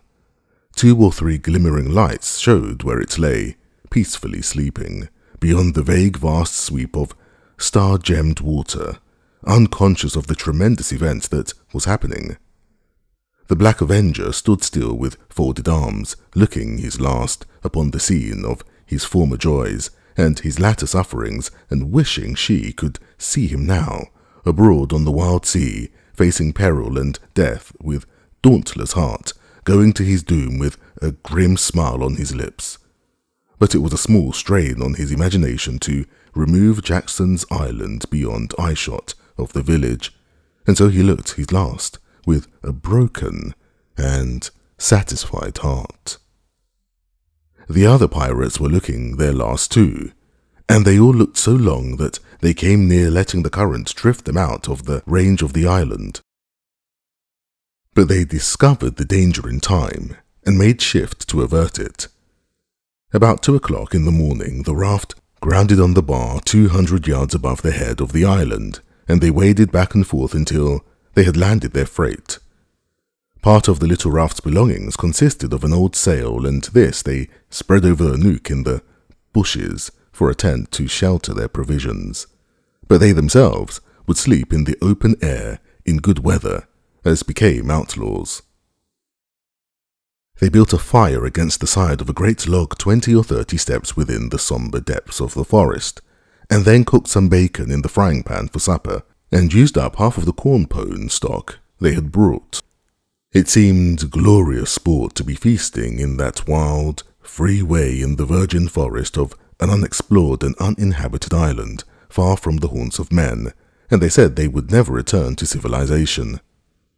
The climbing fire lit up their faces and threw its ruddy glare upon the pillared tree trunks of their forest temple and upon the varnished foliage and festooning vines. When the last crisp slice of bacon was gone, and the last allowance of corn-pone devoured, the boys stretched themselves out on the grass, filled with contentment. They could have found a cooler place, but they would not deny themselves such a romantic feature as the roasting campfire. "Ain't it gay?" said Joe. "It's nuts," said Tom. "What would the boys say if they could see us? Say? Well, they'd just die to be here, eh, Hucky?" "I reckon so," said Huckleberry. "Anyways, I'm suited. I don't want nothing better than this. I don't ever get enough to eat, generally, and here they can't come and pick at a fella and bullyrag him so." "It's just a life for me," said Tom. "You don't have to get up mornings, and you don't have to go to school and wash and all that blame foolishness. You see, a pirate don't have to do anything, Joe, when he's ashore. But a hermit, he has to be praying considerably, and then he don't have any fun anyway, all by himself that way." "Oh yes, that's so," said Joe, "but I hadn't thought about it much, you know." I'd a good deal rather be a pirate, now that I've tried it." "You see," said Tom, "people don't go much on hermits nowadays like they used to in old times, but a pirate's always respected. And a hermit's got to sleep on the hardest place he can find, and put sackcloth and ashes on his head, and stand out in the rain, and—" "What does he put sackcloth and ashes on his head for?" inquired Huck. "I don't know, but they've got to do it. Hermits always do. You'd have to do that if you was a hermit." "Don't know if I would," said Huck. "Well, what would you do?" "I don't know, but I wouldn't do that." "Why, Huck, you'd have to. How'd you get around it?" "Why, I just wouldn't stand it. I'd run away." "Run away? Well, you would be a nice old slouch of a hermit. You'd be a disgrace." The red-handed made no response, being better employed. He had finished gouging out a cob, and now he fitted a weed stem to it, loading it with tobacco, and was pressing a coal to the charge and blowing a cloud of fragrant smoke. He was in the full bloom of luxurious contentment. The other pirates envied him this majestic vice, and secretly resolved to acquire it shortly. Presently Huck said, "What does pirates have to do?" Tom said, "Oh, they have just a bully time. Take ships and burn them, and get the money and bury it in awful places in their island where there's ghosts and things to watch it, and kill everybody in the ships, make 'em walk on planks." "And they carry the women to the island?" said Joe. "They don't kill the women?" "No," assented Tom. "They don't kill the women. They're too noble. And the women's always beautiful, too." "And don't they wear the bulliest clothes?" "Oh, no. All gold and silver and diamonds," said Joe with enthusiasm. "Who?" said Huck. "Why, the pirates." Huck scanned his own clothing forlornly. "I reckon I ain't dressed 15 for a pirate," said he, with a regretful pathos in his voice, "but I ain't got none but these." But the other boys told him the fine clothes would come fast enough after they should have begun their adventures. They made him understand that his poor rags would do to begin with, though it was customary for wealthy pirates to start with a proper wardrobe. Gradually their talk died out, and drowsiness began to steal upon the eyelids of the little waifs. The pipe dropped from the fingers of the red-handed, and he slept the sleep of the conscience-free and the weary. The terror of the seas and the Black Avenger of the Spanish Main had more difficulty in getting to sleep. They said their prayers inwardly, and lying down, since there was nobody there with authority to make them kneel and recite aloud. In truth, they had a mind not to say them at all, but they were afraid to proceed to such lengths as that, lest they might call down a sudden and special thunderbolt from heaven. Then at once they reached and hovered upon the imminent verge of sleep. But an intruder came now that would not down. It was conscience. They began to feel a vague fear that they had been doing wrong to run away, and next they thought of the stolen meat, and then the real torture came. They tried to argue it away by reminding conscience that they had purloined sweetmeats and apples scores of times, but conscience was not to be appeased by such thin plausibilities. It seemed to them, in the end, that there was no getting around the stubborn fact that taking sweetmeats was only hooking, while taking bacon and hams and such valuables was plain, simple stealing, and there was a command against that in the Bible. So they inwardly resolved that, so long as they remained in the business, their piracy should not again be sullied with the crime of stealing. Then conscience granted a truce, and these curiously inconsistent pirates fell peacefully to sleep. Chapter 14. When Tom awoke in the morning, he wondered where he was. He sat up and rubbed his eyes and looked around. Then he comprehended. It was the cool grey dawn, and there was a delicious sense of repose and peace in the deep, pervading calm and silence of the woods. Not a leaf stirred, not a sound obtruded upon great nature's meditation. Beaded dewdrops stood upon the leaves and grasses. A white layer of ashes covered the fire, and a thin blue breath of smoke rose straight into the air. Joe and Huck still slept. Now, far away in the woods, a bird called. Another answered. Presently the hammering of a woodpecker was heard. Gradually the cool, dim grey of the morning whitened, and as gradually sounds multiplied and life manifested itself, the marvel of nature, shaking off sleep, and going to work unfolded itself to the musing boy. A little green worm came crawling over a dewy leaf, lifting 2/3 of his body into the air from time to time and sniffing around, then proceeding again, for he was measuring, Tom said, and when the worm approached him, of its own accord, he sat as still as a stone, with his hopes rising and falling by turns as the creature still came toward him or seemed inclined to go elsewhere. And when at last it considered a painful moment, with its curved body in the air, and then came decisively down upon Tom's leg and began a journey over him, his whole heart was glad, for that meant he was going to have a new suit of clothes, without the shadow of a doubt, and a gaudy, piratical uniform. Now a procession of ants appeared, from nowhere in particular, and went about their labours. One struggled manfully by with a dead spider 5 times as big as itself in its arms, and lugged it straight up a tree trunk. A brown, spotted ladybird climbed the dizzy height of a grass blade, and Tom bent down close to it and said, "Ladybug, ladybug, fly away home. Your house is on fire, your children's alone." And she took wing and went off to see about it, which did not surprise the boy, for he knew of old that this insect was credulous about conflagrations, and he had practised upon its simplicity more than once. A tumblebug came next, heaving sturdily at its ball, and Tom touched the creature to see it shut its legs against its body and pretend to be dead. The birds were fairly rioting by this time.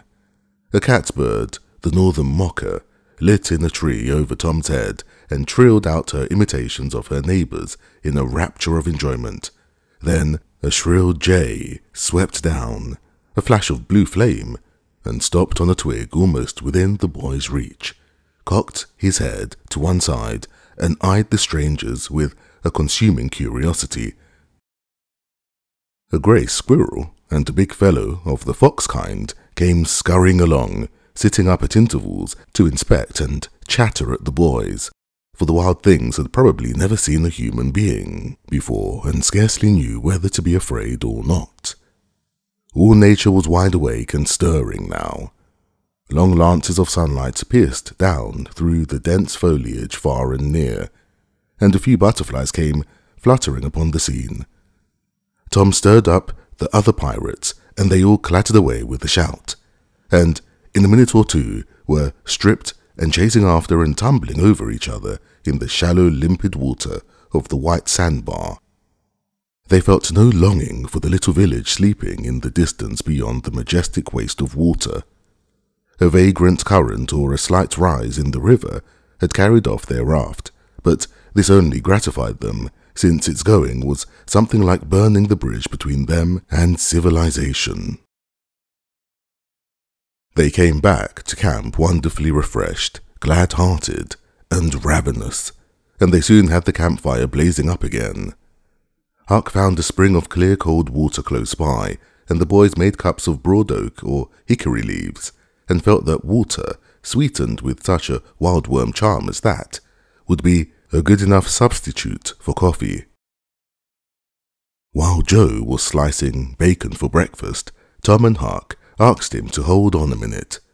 They stepped to a promising nook in the riverbank and threw in their lines.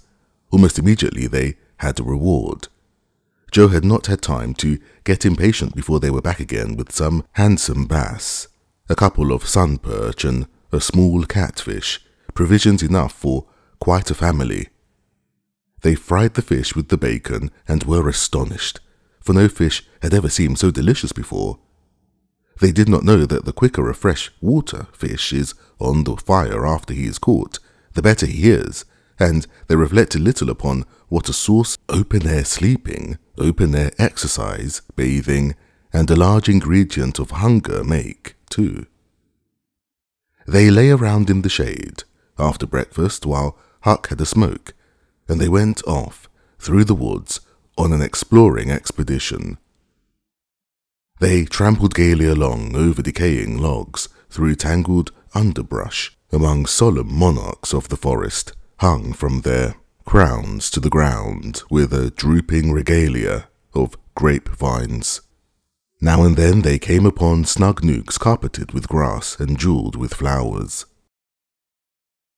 They found plenty of things to be delighted with, but nothing to be astonished at. They discovered that the island was about 3 miles long and a quarter of a mile wide, and that the shore it lay closest to was only separated from it by a narrow channel hardly 200 yards wide.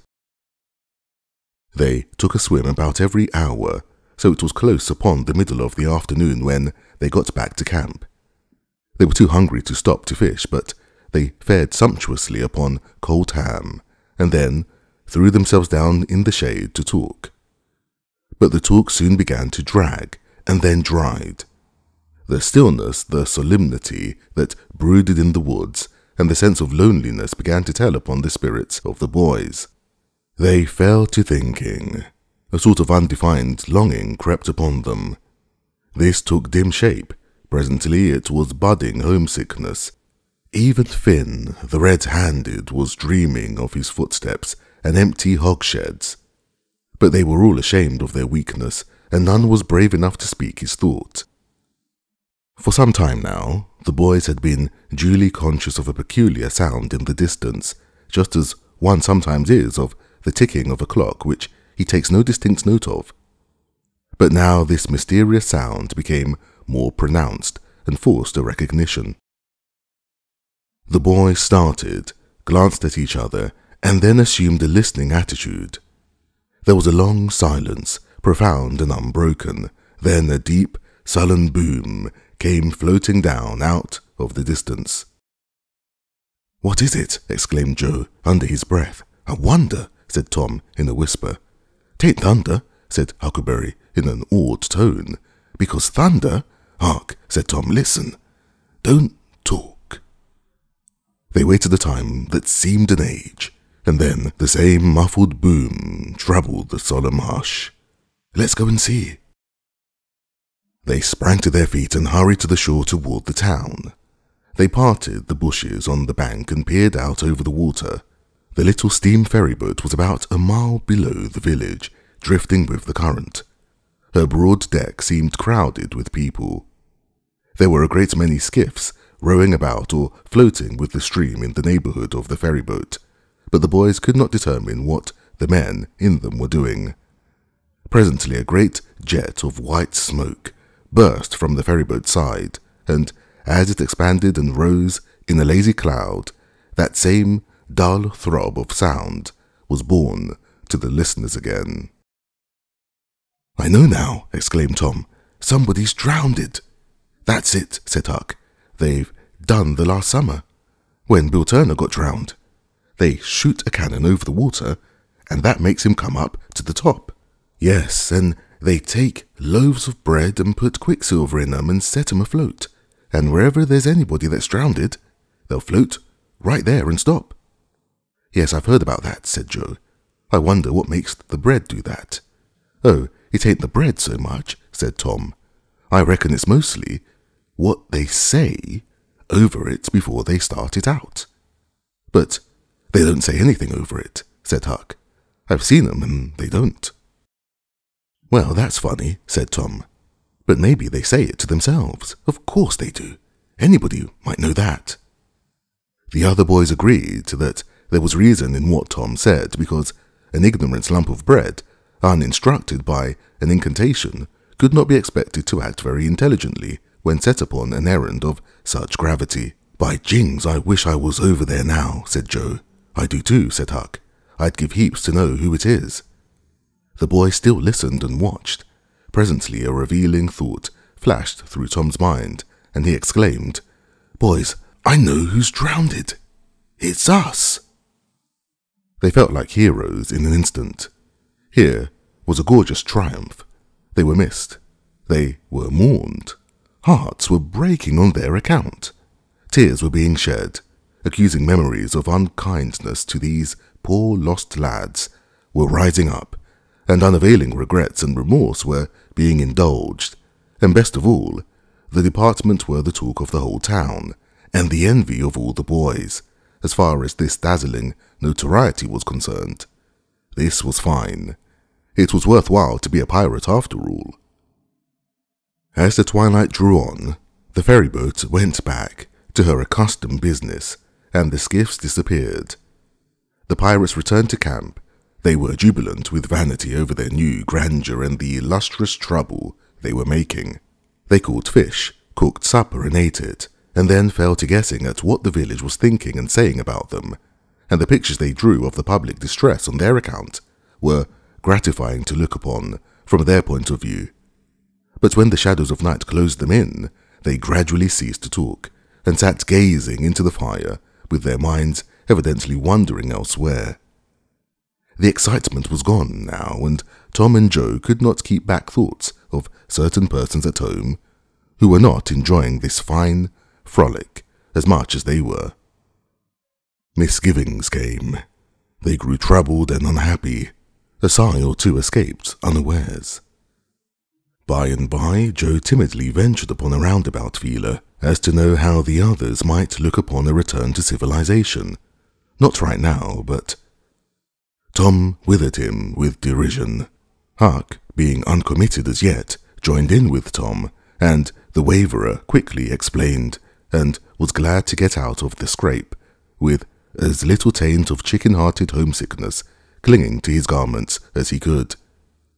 Mutiny was effectually laid to rest for the moment. As the night deepened, Huck began to nod, and presently to snore. Joe followed next. Tom lay upon his elbow motionless for some time, watching the two intently. At last he got up cautiously on his knees and went searching among the grass and the flickering reflections flung by the campfire. He picked up and inspected several large semi-cylinders of the thin white bark of a sycamore, and finally chose two which seemed to suit him. Then he knelt by the fire and painfully wrote something upon each of these with his red keel. One he rolled up and put in his jacket pocket, and the other he put in Joe's hat and removed it to a little distance from the owner.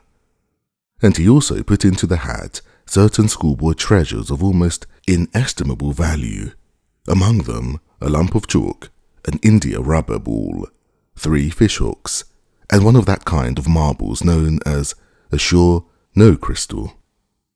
Then he tiptoed his way cautiously among the trees till he felt that he was out of hearing, and straightway broke into a keen run in the direction of the sandbar. Chapter 15. A few minutes later, Tom was in the shoal water of the bar, wading towards the Illinois shore. Before the depth reached his middle, he was halfway over. The current would permit no more wading now, so he struck out confidently to swim the remaining 100 yards. He swam quartering upstream, but still was swept downward rather faster than he had expected. However, he reached the shore finally, and drifted along till he found a low place and drew himself out.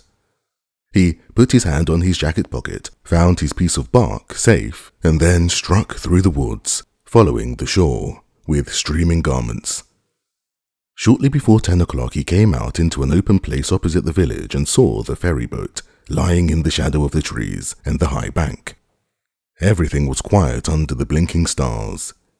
He crept down the bank, watching with all his eyes, slipped into the water, swam 3 or 4 strokes and climbed into the skiff that did yawl duty at the boat's stern.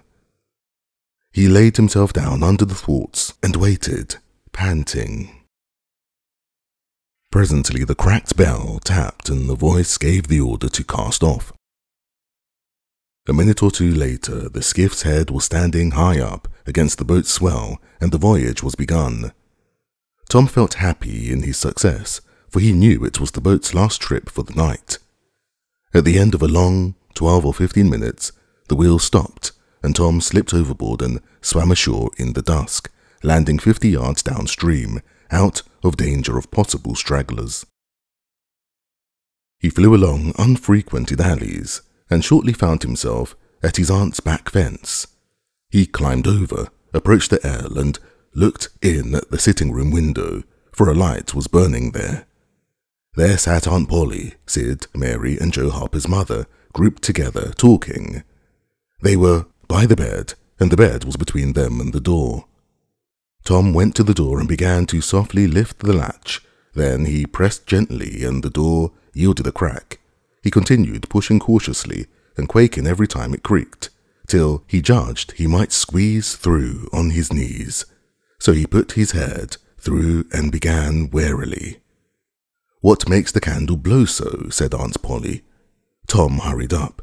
"Why, that door's open, I believe." "Why, of course it is. No end of strange things now." "Go long and shut it," Sid. Tom disappeared under the bed just in time. He lay and breathed himself for a time, and then crept to where he could almost touch his aunt's foot. "But as I was saying," said Aunt Polly, "he weren't bad, so to say, only mischievous, only just giddy, and harum-scarum, you know. He weren't any more responsible than a colt. He never meant any harm, and he was the best-hearted boy that ever was." And she began to cry. "It was just so with my Joe, always full of his devilment, and up to every kind of mischief, but he was just as unselfish and kind as he could be. And Lord bless me, to think I went and whipped him for taking that cream, never once recollecting that I throwed it out myself because it was sour. And I never to see him again in this world. Never, never, never. Poor abused boy." And Mrs. Harper sobbed as if her heart would break. "I hope Tom's better off where he is," said Sid. "But if he'd been better in some ways, Sid," Tom felt the glare of the old lady's glare, though he could not see it. "Not a word against my Tom, now that he's gone. God will take care of him. Never you trouble yourself, sir. Oh, Miss Harper, I don't know how to give him up. He was such a comfort to me, although he tormented my old heart out of me, almost. The Lord giveth, and the Lord hath taken away. Blessed be the name of the Lord. But it's so hard, oh, it's so hard.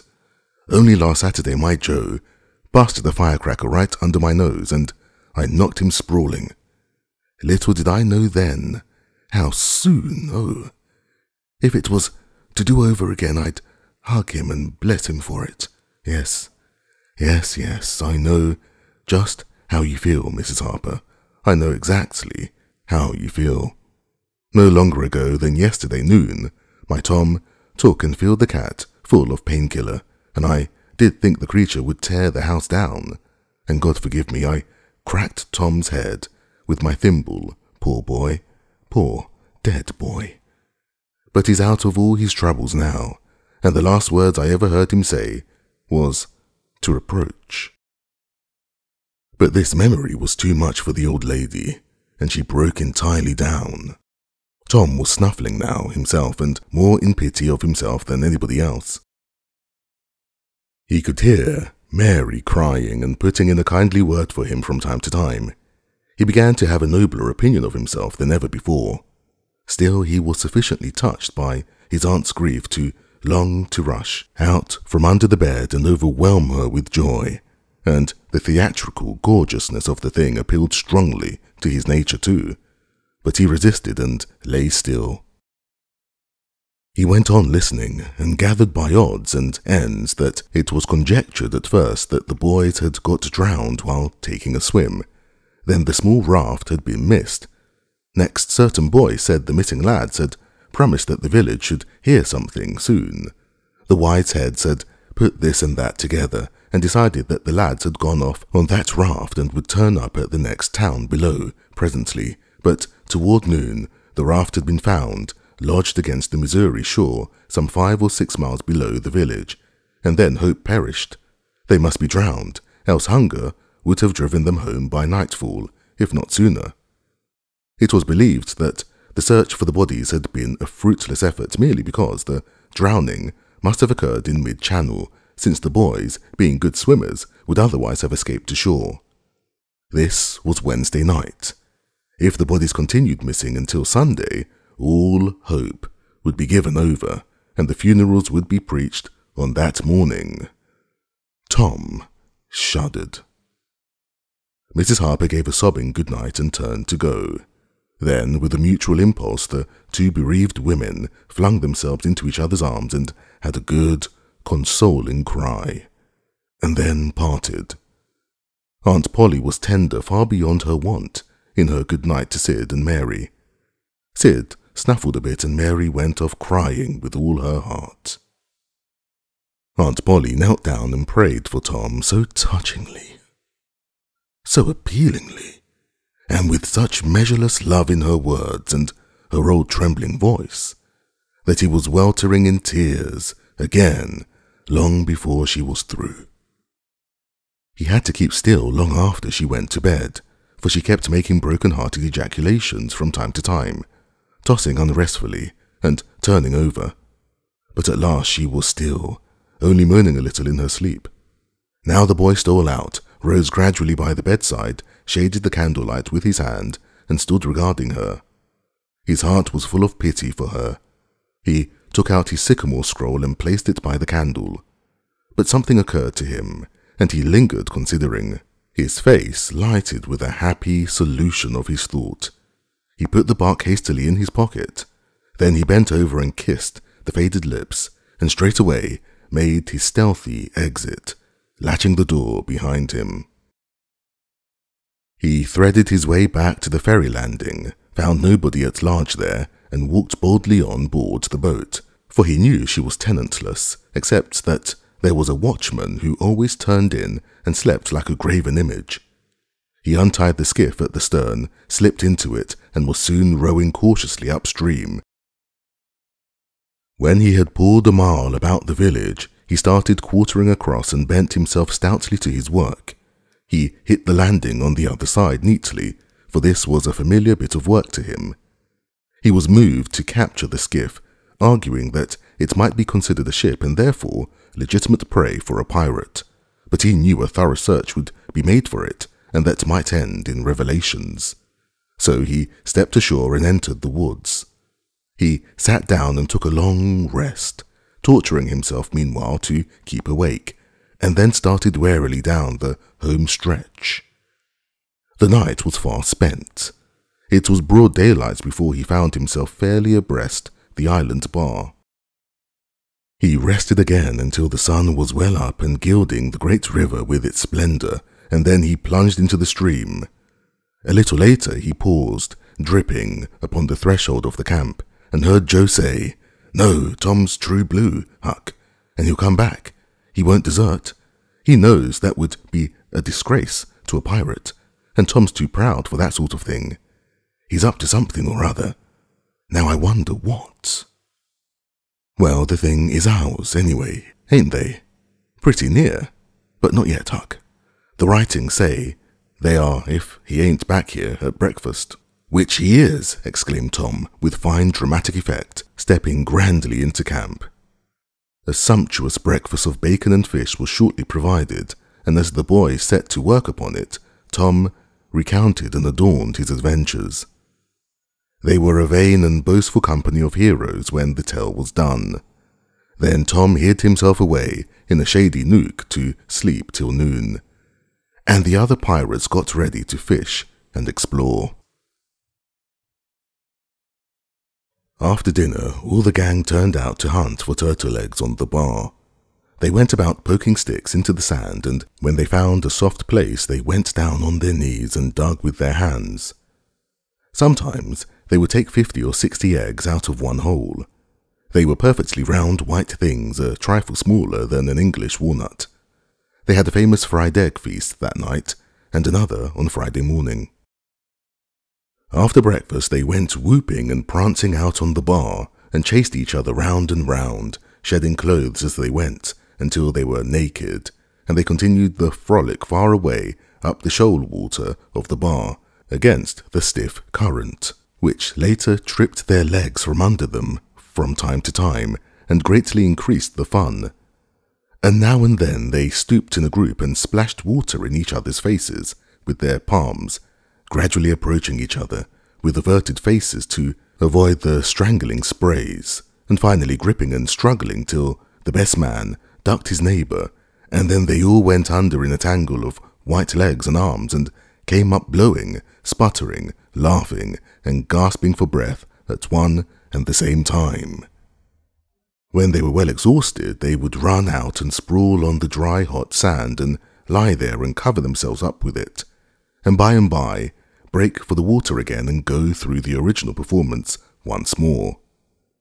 Finally, it occurred to them that their naked skin represented flesh-coloured tights very fairly, so they drew a ring in the sand and had a circus with 3 clowns in it, for none would yield this proudest post to his neighbour. Next, they got their marbles and played knucks and ring-tour and keeps, till that amusement grew stale. Then Joe and Huck had another swim, but Tom would not venture because he found that in kicking off his trousers, he had kicked his string of rattlesnake rattles off his ankle, and he wondered how he had escaped cramp so long without the protection of this mysterious charm. He did not venture again until he had found it, and by that time, the other boys were tired and ready to rest. They gradually wandered apart, dropping into the dumps, and fell to gazing longingly across the wide river to where the village lay drowsing in the sun. Tom found himself writing Becky in the sand, with his big toe. He scratched it out and was angry with himself for his weakness, but he wrote it again. Nevertheless, he could not help it. He erased it once more, and then took himself out of temptation by driving the other boys together and joining them. But Joe's spirits had gone down almost beyond resurrection. He was so homesick that he could hardly endure the misery of it. The tears lay very near the surface. Huck was melancholy too. Tom was downhearted but tried hard not to show it. He had a secret which he was not ready to tell yet, but if this mutinous depression was not broken up soon, he would have to bring it out. He said with a great show of cheerfulness, "I bet there's been pirates on this island before, boys. We'll explore it again. They've hid treasures here somewhere." How'd you feel to light on a rotten chest full of gold and silver, eh? But it roused only faint enthusiasm which faded out, with no reply. Tom tried 1 or 2 other seductions, but they failed too. It was discouraging work. Joe sat poking up the sand with a stick and looking very gloomily. Finally he said, "Oh boys, let's give it up. I want to go home. It's so lonesome." "Oh no, Joe, you'll feel better by and by," said Tom. "Just think of the fishing that's here." "I don't care for fishing, I want to go home." "But Joe, there ain't such another swimming place anywhere." "Swimming's no good. I don't seem to care for it somehow when there ain't anybody to say I shan't go in. I mean to go home." "Oh shucks, baby. You want to see your mother, I reckon." "Yes, I do want to see my mother, and you would too, if you had one." "I ain't any more baby than you are." And Joe snuffled a little. "Well, we'll let the cry-baby go home to his mother, won't we, Huck? Poor thing. Does it want to see its mother? And so it shall. You like it here, don't you, Huck? We'll stay, won't we?" Huck said yes, without any heart in it. "I'll never speak to you again as long as I live," said Joe, rising. "There now." And he moved moodily away and began to dress himself. "Who cares?" said Tom. "Nobody wants you to. Go along home and get laughed at. Oh, you're a nice pirate. Huck and me ain't crybabies. We'll stay, won't we, Huck? Let him go if he wants to. I reckon we can get along without him, perhaps." But Tom was uneasy, nevertheless, and was alarmed to see Joe go sullenly on with his dressing. And then it was discomforting to see Huck eyeing Joe's preparation so wistfully and keeping up such an ominous silence. Presently, without a parting word, Joe began to wade off towards the Illinois shore.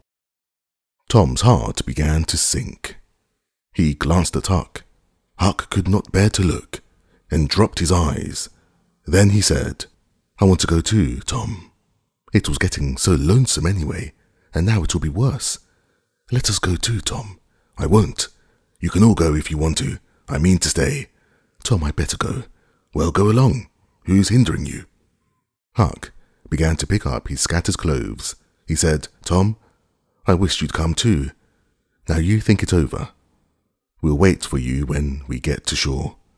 Well, you'll wait a blame long time, that's all. Huck started sorrowfully away, and Tom stood looking after him, with a strong desire tugging at his heart to yield his pride and go along too. He hoped the boys would stop, but they still waded slowly on. It suddenly dawned on Tom that it was becoming very lonely and still. He made one final struggle with his pride and then darted after his comrades, yelling, Wait! Wait! I want to tell you something. They presently stopped and turned around. When he got to where they were, he began unfolding his secret, and they listened moodily till at last they saw the point he was driving at, and then they set up a war whoop of applause and said it was splendid, and said if he had told them at first, they wouldn't have started away. He made a plausible excuse, but his real reason had been the fear that not even the secret would keep them with him any very great length of time, and so he had meant to hold it in reserve as a last seduction. The lads came gaily back and went at their sports again with a will, chattering all the time about Tom's stupendous plan and admiring the genius of it. After a dainty egg and fish dinner, Tom said he wanted to learn to smoke now. Joe caught at the idea and said he would like to try too. So Huck made pipes and filled them. These novices had never smoked anything before but cigars made of grapevine, and they bit the tongue and were not considered manly anyway. Now they stretched themselves out on their elbows and began to puff, charily, and with slender confidence. The smoke had an unpleasant taste, and they gagged a little, but Tom said, Why, it's just as easy. If I'd have known this was all, I'd have learnt long ago. So would I, said Joe. It's just nothing. Why, many a time I've looked at people smoking and thought, well, I wish I could do that, but I never thought I could, said Tom.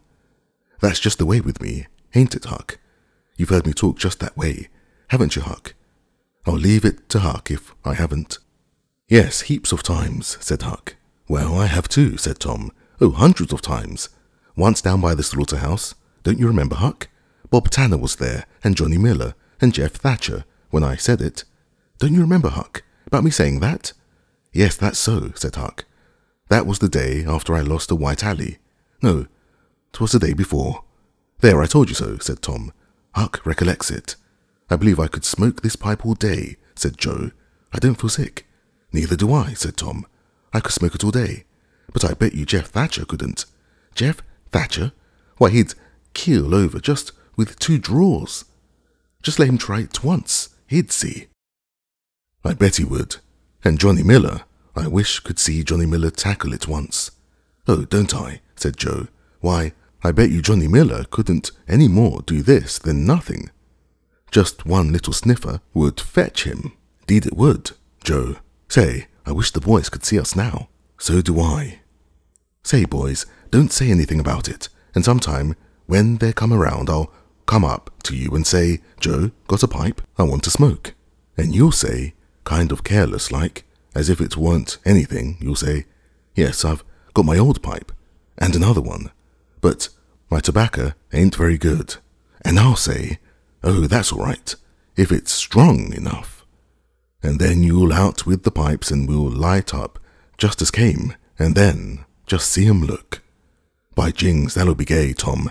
I wish it was now. So do I. And when we tell 'em we learned when we was off pirating, won't they wish they'd been along? Oh, I reckon not. I'll just bet they will. So the talk ran on, but presently it began to flag a trifle and grow disjointed. The silences widened, the expectoration marvellously increased. Every pore inside the boys' cheeks became a spouting fountain.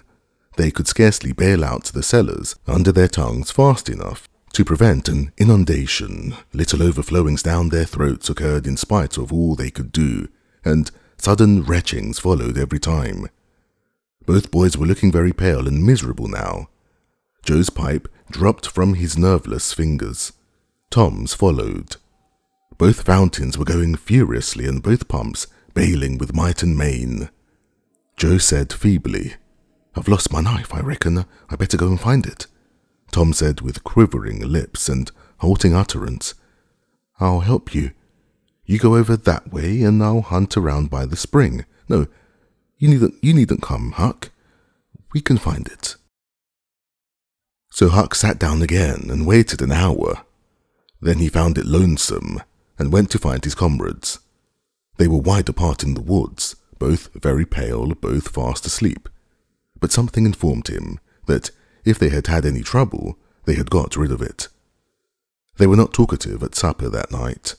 They had a humble look, and when Huck prepared his pipe after the meal and was going to prepare theirs, they said no. They were not feeling very well. Something they ate at dinner had disagreed with them.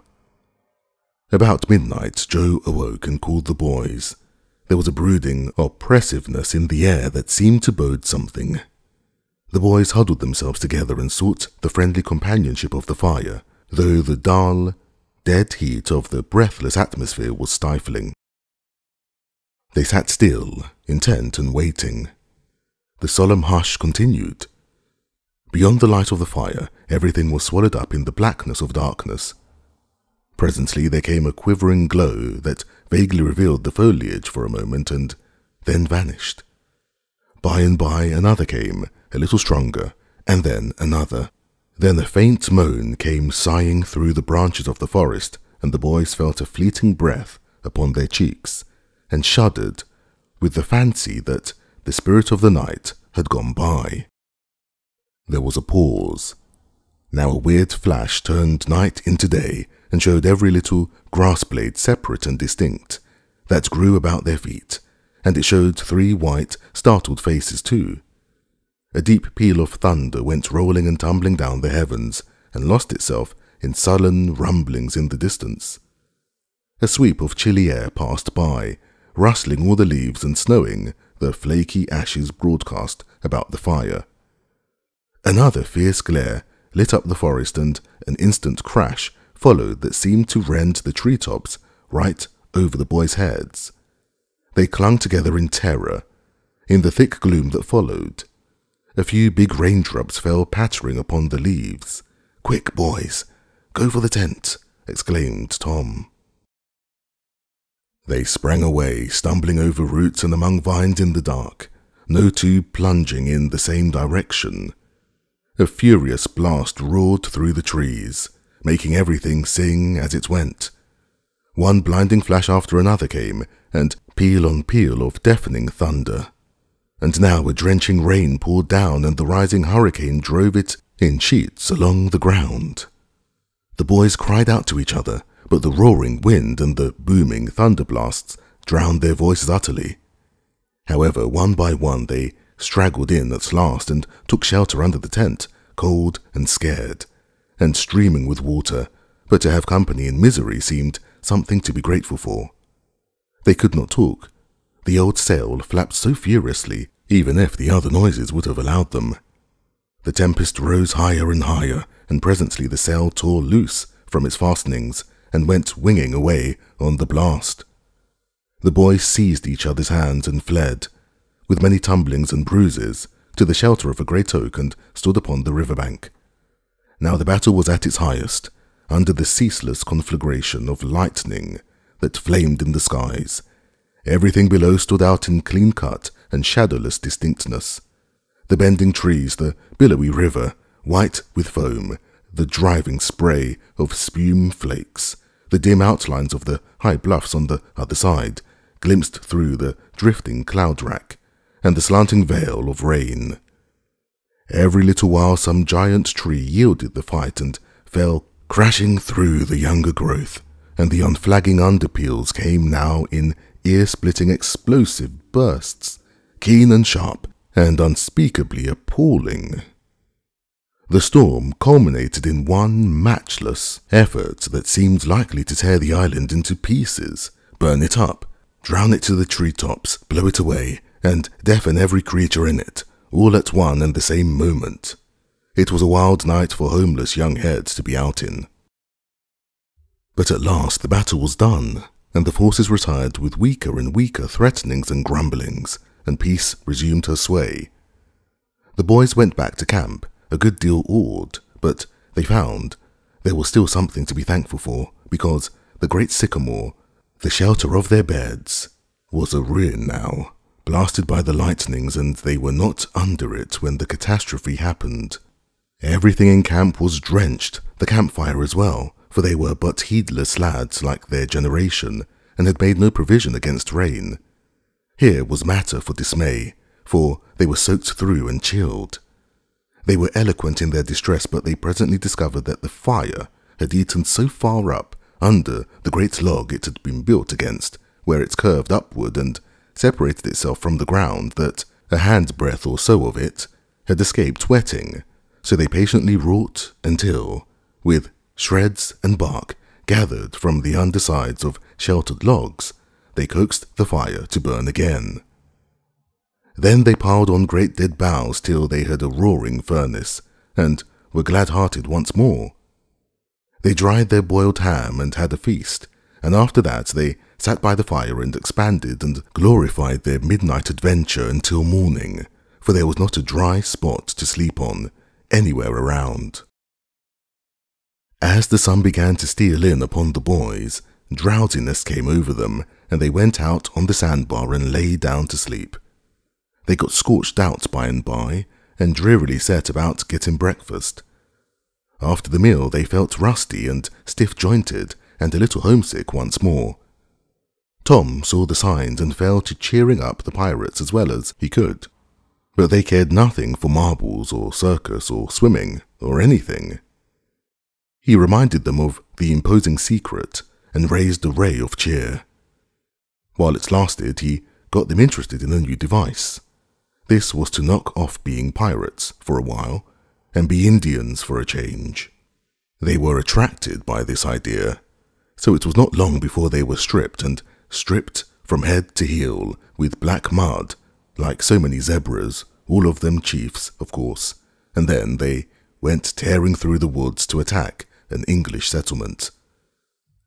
By and by they separated into 3 hostile tribes and darted upon each other from ambush with dreadful war whoops, and killed and scalped each other by thousands. It was a gory day. Consequently, it was an extremely satisfactory one. They assembled in camp toward supper time, hungry and happy, but now a difficulty arose. Hostile Indians could not break the bread of hospitality together without first making peace, and this was a simple impossibility without smoking a pipe of peace. There was no other process that ever they had heard of. 2 of the savages almost wished they had remained pirates. However, there was no other way. So with such show of cheerfulness as they could muster, they called for the pipe and took their whiff as it passed in due form. And behold, they were glad they had gone into savagery, for they had gained something. They found that they could now smoke a little without having to go and hunt for a lost knife. They did not get sick enough to be seriously uncomfortable. They were not likely to fool away this high promise for lack of effort. No, they practiced cautiously after supper, with right fair success, and so they spent a jubilant evening. They were prouder and happier in their new acquirement than they would have been in the scalping and skinning of the 6 nations. We will leave them to smoke and chatter and brag, since we have no further use for them at present.